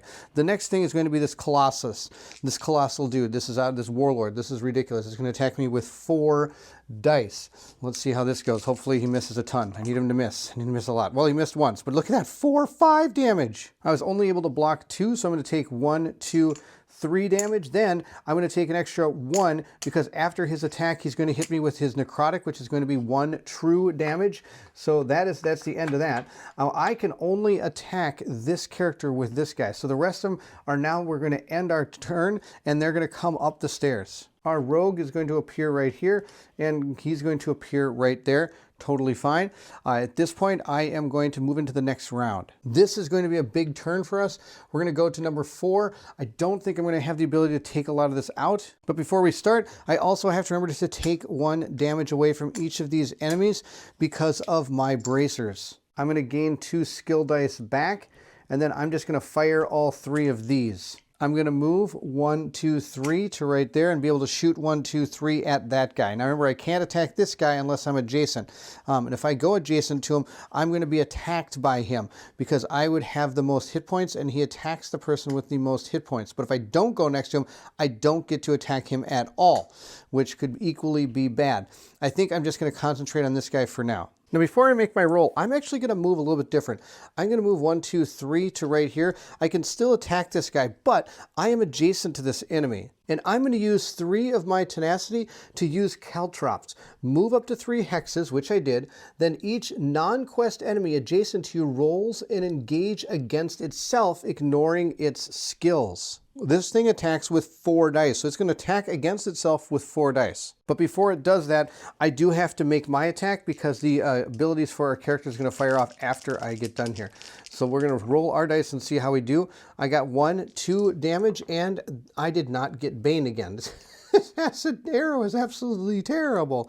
All right, we've done 2 damage. It's only going, and it has 1 defense, so I'm going to ignore that 1 defense, doing 2 damage. Now I get to roll 4 damage dice against it. Let's see how this goes. I got 1, 2, 3, 4, 5. 1, 2, 3, 4, 5. 5 damage. It's got 1 defense, so I'm going to do 4 damage to it. We'll put that chip back on. It is down to 11 health, except I hit the wrong enemy. 1, 2. I did 2 damage to that enemy. We're going to put those back on him like that. That was my fault. Orcus is going to refresh this, this, and this. And then I am going to attack probably with those same dice. Of course, that means that this is really doing nothing in my slot. I could just attack with these 2, and then when people attack me, it's going to do 2 damage. It's really going to be 1 damage, though. I think I'm going to use all 3 of these to attack. And I'm going to take an over fatigue again to use my sword. So I'll put an over fatigue into here, and I get to roll 3 enemy dice as well when attacking. And I think we're going to take out that Watcher. Now, before I roll, I'm actually going to put this die back. I'm not going to roll that one. I can't actually even kill this because it's a quest character. Let's roll these up and see how we do. I got 1, 2, 3, 4, 5, 6 damage, and this goes, I get another tenacity that I can't actually gain. That's probably enough to kill this guy. 1, 2, 3, 4, 5. Yep, this one is dead. We'll remove that enemy from the board. At this point, I'm going to put these dice into cooldown. And then I get to fire off my heavy armor skill. No, my 2-handed skill. Let's see what this says here. Each time you would gain an over fatigue, you may place it in an active slot if possible. On your turn, if all your active slots are full, you may drain this die to deal 2 damage to an adjacent enemy for each over fatigue in your active slot. Then place all the over fatigue in your active slot back to the supply. So I'm going to do 2, 4, 6 damage, and I'm going to drain that die. He does have 1 defense, so I'm going to block 1 of it. So I'm only going to do 5, but it's not true damage, it's just damage. That brings this enemy down to 5, 6, 7, 8. Okay, not too bad. This guy who hasn't done anything is just going to move 2 spaces right there. He's along for the ride just to be, I guess, moral support? Our enemy is going to attack the person with the most health, and that's going to be our rogue. Our rogue has the most health. And no defense dice. This could be really bad. I got 1, 2, 3, 4. I'm going to take 4 damage. Glad I gave her a few extra hit points. 1, 2, 3, 4. She has 6 left. I get a few dice back. This is only 1. And it's going to be our rogue's turn. But first we're going to go to round 5. I'm adjacent to the enemies, so that does mean that I'm not allowed to fire a ranged attack, but my bow does say for this engage you may target adjacent enemies. So I'm going to do that. I'm going to attack with this, and I'm going to attack with this. These are the 2 dice I'm going to use. We'll roll these up and see how this goes. I don't get to ignore defense this time. Oh, that is absolutely horrible. I did nothing. So we are going to exhaust these dice. That was bad. I do get 1 tenacity, which brings it up to 3. Now, sadly, if I would have been smart, I would have moved 1, 2, 3, but I wasn't, because then I could have had it attack itself, but, well, sad for me, I did not think of that. Actually, I can. As long as I didn't, I can do a move, but I can't do another move now because I've done an engage. You can do these actions in any order. So I'm going to go 1, 2, 3. I'm going to spend all 3 of my tenacity that I have to make it attack itself again with those caltrops. Come on, hit yourself real hard. Hit yourself real hard. 1, 2, 3, 4. That's about average. I did 4 damage to it. It does have 1 defense, so I'm only going to do 3, leaving it with 5 health chips left. I'm going to refresh my dice with Orcus here. Orcus still got the 2 defense in there, which is going to help him out quite a bit. I keep forgetting moving this. I know I don't tell you what exactly the stance I'm doing is, but I'm normally moving either into 2-handed or defense, and if I'm in defense, I'm rolling the red dice. If I'm not, I'm rolling the white dice or these other dice. I'm going to roll our 3 dice here to see if we can do some damage to him. Actually, I might just roll this 1 die. And this, because that way, if I get that symbol, it's an auto kill. But if I don't, he's still alive. And I can save these dice and hopefully get these back in here before we move on. But if I don't get the symbol and I get a couple dice here, he might kill himself by hitting me. I am going to roll all these. I think we've got a chance to take this guy out. And he's got a really good recovery stat, so I should be able to get these back. I killed him. This thing is going to be able to destroy an enemy that has less health than I do. But if I don't use that, I did 1, 2, 3 damage, which means he'd be left with 3 health. Oh, and I should have used one of my weapons. I totally forgot. I'm going to use this one and do 1, 2, 3 damage. So he's only going to have 2 left. We'll do that.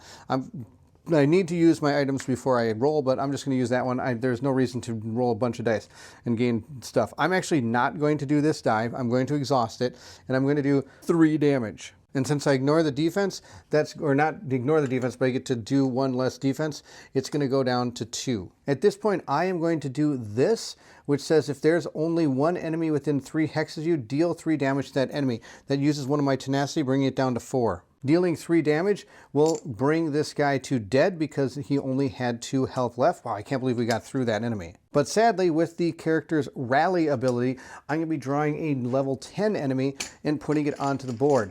The reason I have to do this is not because it says if it is the only one in play, then you don't do this. But there are others in play, so we're not fighting that thing. We're going to fight this. Scamps, why not? This is going to be awesome. It's got 3 range, 7 health. So we'll put 7 health underneath this thing. 1, 2, 3, 4, 5, 6, 7. Okay. Oh, now we got a level 10 enemy. We'll put this right here. 1, 2, 3, 4, 5, 6, 7. I don't have any. I got some defense. And that's going to be the end. I am going to put this. Actually, I think I put this back in the bag, I think is what it says. Normally, you put your enemies to the side and put them back in the bag after the whole battle is done. But this one now has maim and native. So the native one is going to heal it but it's not going to be the only one on it's going to heal itself whenever I kill something else, but it's already at full health, and it's the only one on the board that has that, so I'm not too worried about that. The other thing he has is maim. Maim is going to, after the enemy engages, apply maim status die to the unit's target. So that's going to be horrible. Horrible. Maim is not fun. It states that when this unit rolls combat skill dice, the total damage rolled is reduced by half and then rounded down. This effect does not apply to true damage, so that's awesome. Some of my main heavy hitters here are going to get pretty neutered.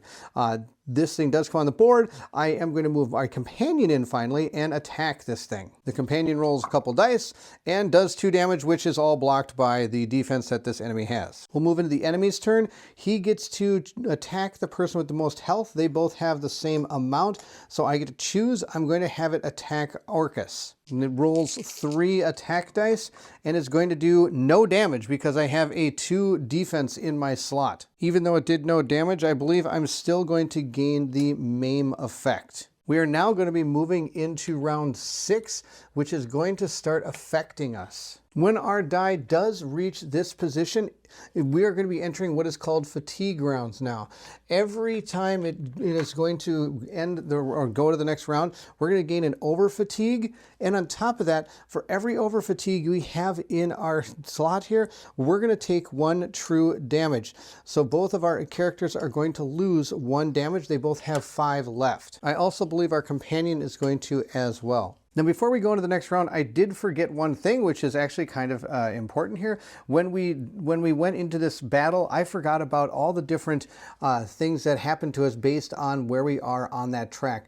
So adventurers must gain 1 additional fatigue each time they take an additional engage. Now, I think that's only happened once, but this one, when the adventurer transfers floor, they must spend 1 tenacity, drain an available skill die, or deal themselves a number of character true damage. They may split between the 3 options. So since I don't have any way to back up the amount of tenacity I'm supposed to take, or spend any tenacity or drain any dice because I've been rolling all these dice, I'm going to take 2 true damage for both of my characters, bringing them both down to 3 health. This is that way, at least going up those stairs, I only have to I've only gone up 1 set of stairs, so I only am going to take the true damage 1 time. But that's to make up for the fact that I missed out on that rule. I apologize. There's a lot going on in this game, and this game has been going on for quite a while here. So I'm probably missing a few things here and there. I apologize for that. I hope you're enjoying it, and I hope that you're getting the idea of how this game kind of plays, even though I know I'm making a lot of mistakes. It's going to be our rogue's turn. And our rogue is going to move 1, 2, 3. Remember, the objective is not to kill all the enemies unless we had 3 or more players. I just have to kill the quest enemies. 1, 2, 3. We're going to move him over to here, but I'm just going to do this now before we, well, actually, no, I'm going to do her one at a time. So we're going to move her here, and she's going to take a shot at him. But before we do, I get to heal back my dice here. We'll go up like that. There we go. And that's all I'm going to do. I'm actually not going to take a shot. Oh, I will take a shot. Why not? I really can't do any damage without these dice in here. We're not going to take a shot. We're gonna hold right where we are. And we're going to go up to the next floor with these dice coming with me. Orcus is also going to recover 3 dice. We'll put 1 there. We'll put this one here, and we'll recover this one right there. Orcus is also going to move 3 to right there, and that's all he's going to do. I think. No, it's not what he's going to do. Before I move, I am going to take an attack to engage action from right here using this dice, this die, and we're going to use this die as well. I'm going to roll these 3 dice to try to hit him. I lied. I'm not going to roll this die. I'm going to put this one back. I've got a plan. This is a really, really risky plan. We'll see how this goes. I need to roll these up. And oh my gosh, my plan is going to pay off. Okay, I got a tenacity and I do 3 damage if I want to. We're going to bring our tenacity up to 5. I'm going to put this die there. I decided not to roll that one. We're going to put these into the cooldown area. I'll put them in like that.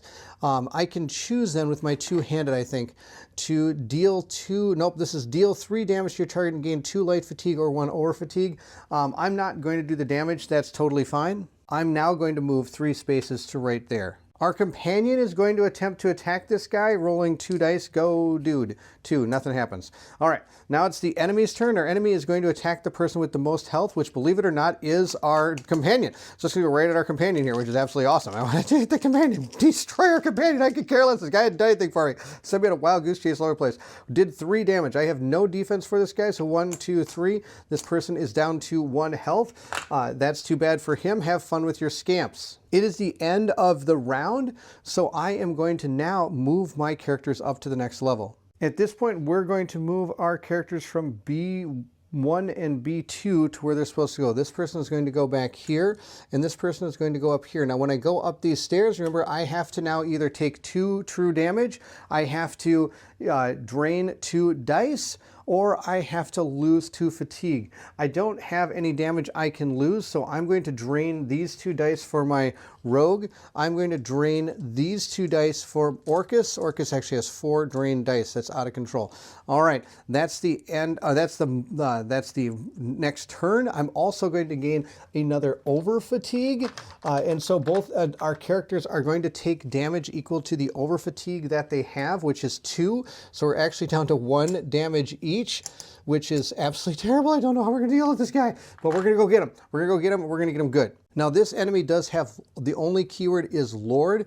That keyword states that at the start of the unit's turn, set aside a level 5 Daedric enemy from the bag. If no level 5 are available, this unit increases its combat stats by 2 for its engage this turn. At the end of the unit's turn, deploy the set aside unit to the closest unoccupied hex. I get to gain 2 skill dice.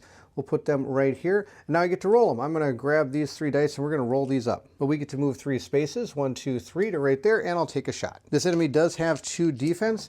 And I'm going to, oh wow, that's a really good roll. I'm going to ignore 2 defense, so I'm going to ignore 1 defense, so I get 1, 2, 3, 4, 5 damage. 5 minus 1 is 4. 1, 2, 3, 4. This enemy actually only has 2 health left. Orcus gets to go next. I'm going to gain back 3 dice. Now, an over fatigue die actually doesn't get removed. It's just going to move to the back of the line and re-slide back in. So these are really hard to get rid of, which is why the whole game you've been hearing me, I don't want those over fatigue dice. They're absolutely terrible.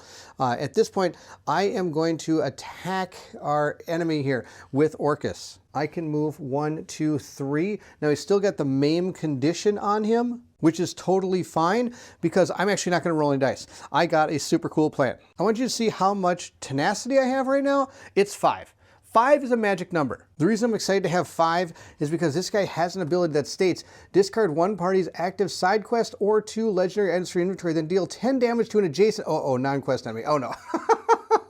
Darn it, my plan has failed me. As usual, I have a master plan and it has failed me. I was going to deal 10 damage to this enemy right here, just pow, just 10 damage, done. That's not going to happen, so instead we have to figure out something else. We actually have to kill this guy. I'm going to have to roll these 2 dice. I have to actually kill this thing now. Gain 1 over fatigue to gain 3 enemy dice. I have to do a lot of damage here. I was banking on that card to do 10 damage to this guy. Oh no. All right, I think we still have a pretty good shot, pretty good chance, thanks to the fact that our rogue did a ton of damage. But this is all I have. This die doesn't even do me anything. And it's not even worth rolling because this enemy has more health than I do. I only have 1. Now I do have the maim condition, which is terrible, which means my damage is going to be cut in half, I believe. That's true. And not only that, it rounds it down. So I do get to grab an over fatigue and I get to grab 3 more dice.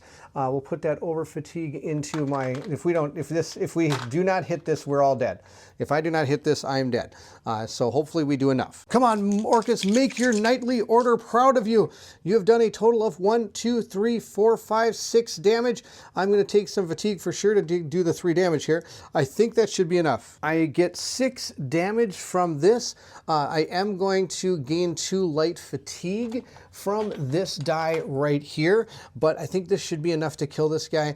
I have done 6, dividing that by 2 means I've done 3, which then minus its 2 defense, I've only done 1. Okay, so I did 1 damage, and that's okay. I do have enough tenacity since I have 5. This one works. If there is only 1 enemy within 3 hexes, you deal 3 damage to that enemy. I'll use 1 tenacity to do that. That is going to be enough to kill him. Oh my gosh, he came down to 1 hit point and just enough to kill this guy. That was super, super cool. By far, that was my favorite part of this adventure so far, was doing this dungeon. Dungeons are awesome. Dungeons are super, super cool. It came down to the wire. I honestly didn't think I had a chance. And if I didn't get this guy this round, that would have been it, because my characters would have taken 3 true damage from the over fatigue that we were gaining because of the round die. Whew, this guy's going to have to maybe hang out with these dudes. That guy's super dead. Too bad for him. But that's okay. We beat all the quest characters, and that was all we had to do. Now, if we were playing 3 or 4 players, we'd still have to take that guy out, and we probably would not have made it. And if I would have been smart, I probably could have just done this and overtaxed this weapon to ignore all defense on the enemy, meaning my 3 damage would have just gone straight through, instead of having to try to get around that defense. But either way, that was super awesome. Let's get to the conclusion. Roz's fur is still standing on end as you limp your way out of the Doomcrag. Limping is one way to say it. It says here, "You never expect a Daedric Lord," Roz muses, "or at least if you do, you know to stay away." He fixes you with an appraising gaze. "That was more a trap than we realized," he says. "Roz does not think the Daedra knew we were coming any more than we knew they were there. The soldiers are a clever bunch, but thanks to you, the eyes have managed to regain their foothold in the High Rock. We will deal with them." So this is the end of session 1, and this is a 3-session campaign every time you play it. And now that you're done with session 1, I have the following options. If you'd like to keep honing your ability or work behind the scenes, select High Rock Circle of Champion Quest for session 2. If Roz has work for you deep in Dominion territory, select the Somerset Eyes of the Queen quest for session 2. Now this requires the Somerset expansion.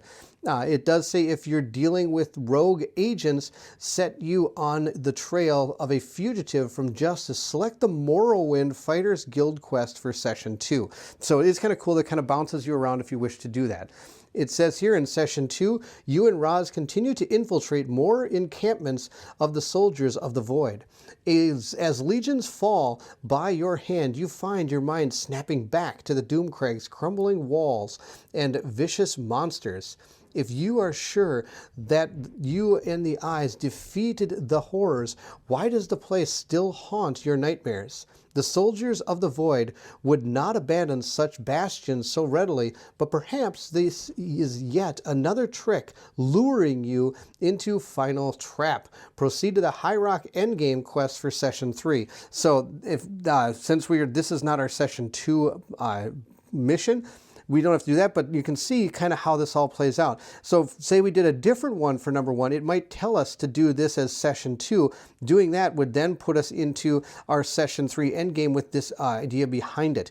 I do get the keyword intercept intelligence, which will make a difference in the session 3 game. Depending on what keywords and how you went through your stories, your session 3 will end or be set up differently than normally it would. So there you have it. That is Elder Scrolls Betrayal of the Second Era by Chip Theory Games. I was super impressed by this game. This dungeon by far is the coolest thing that is added to this thing. I do like the way you can move around the board wherever you want to go and explore all these cool little locations and have these neat little quests that go along with it. And I love how they actually tie into the area that you're in. I think that's pretty neat. The side quests are super cool.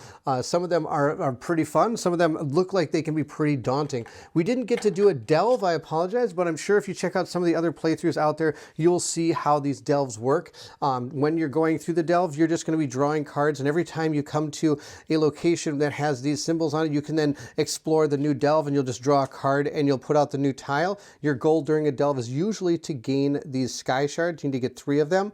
And then as you're doing these cards, you're going to be also not only laying out the maps, but you're going to be doing what it says on the cards, putting out certain enemies to fight and having to deal with the things that are in the room and the rules that go along with the cards that are part of those rooms. That's how these delves work, and that's a super fun thing to do. It's very similar to a dungeon, but the dungeons are pre-made set up where the delves are not.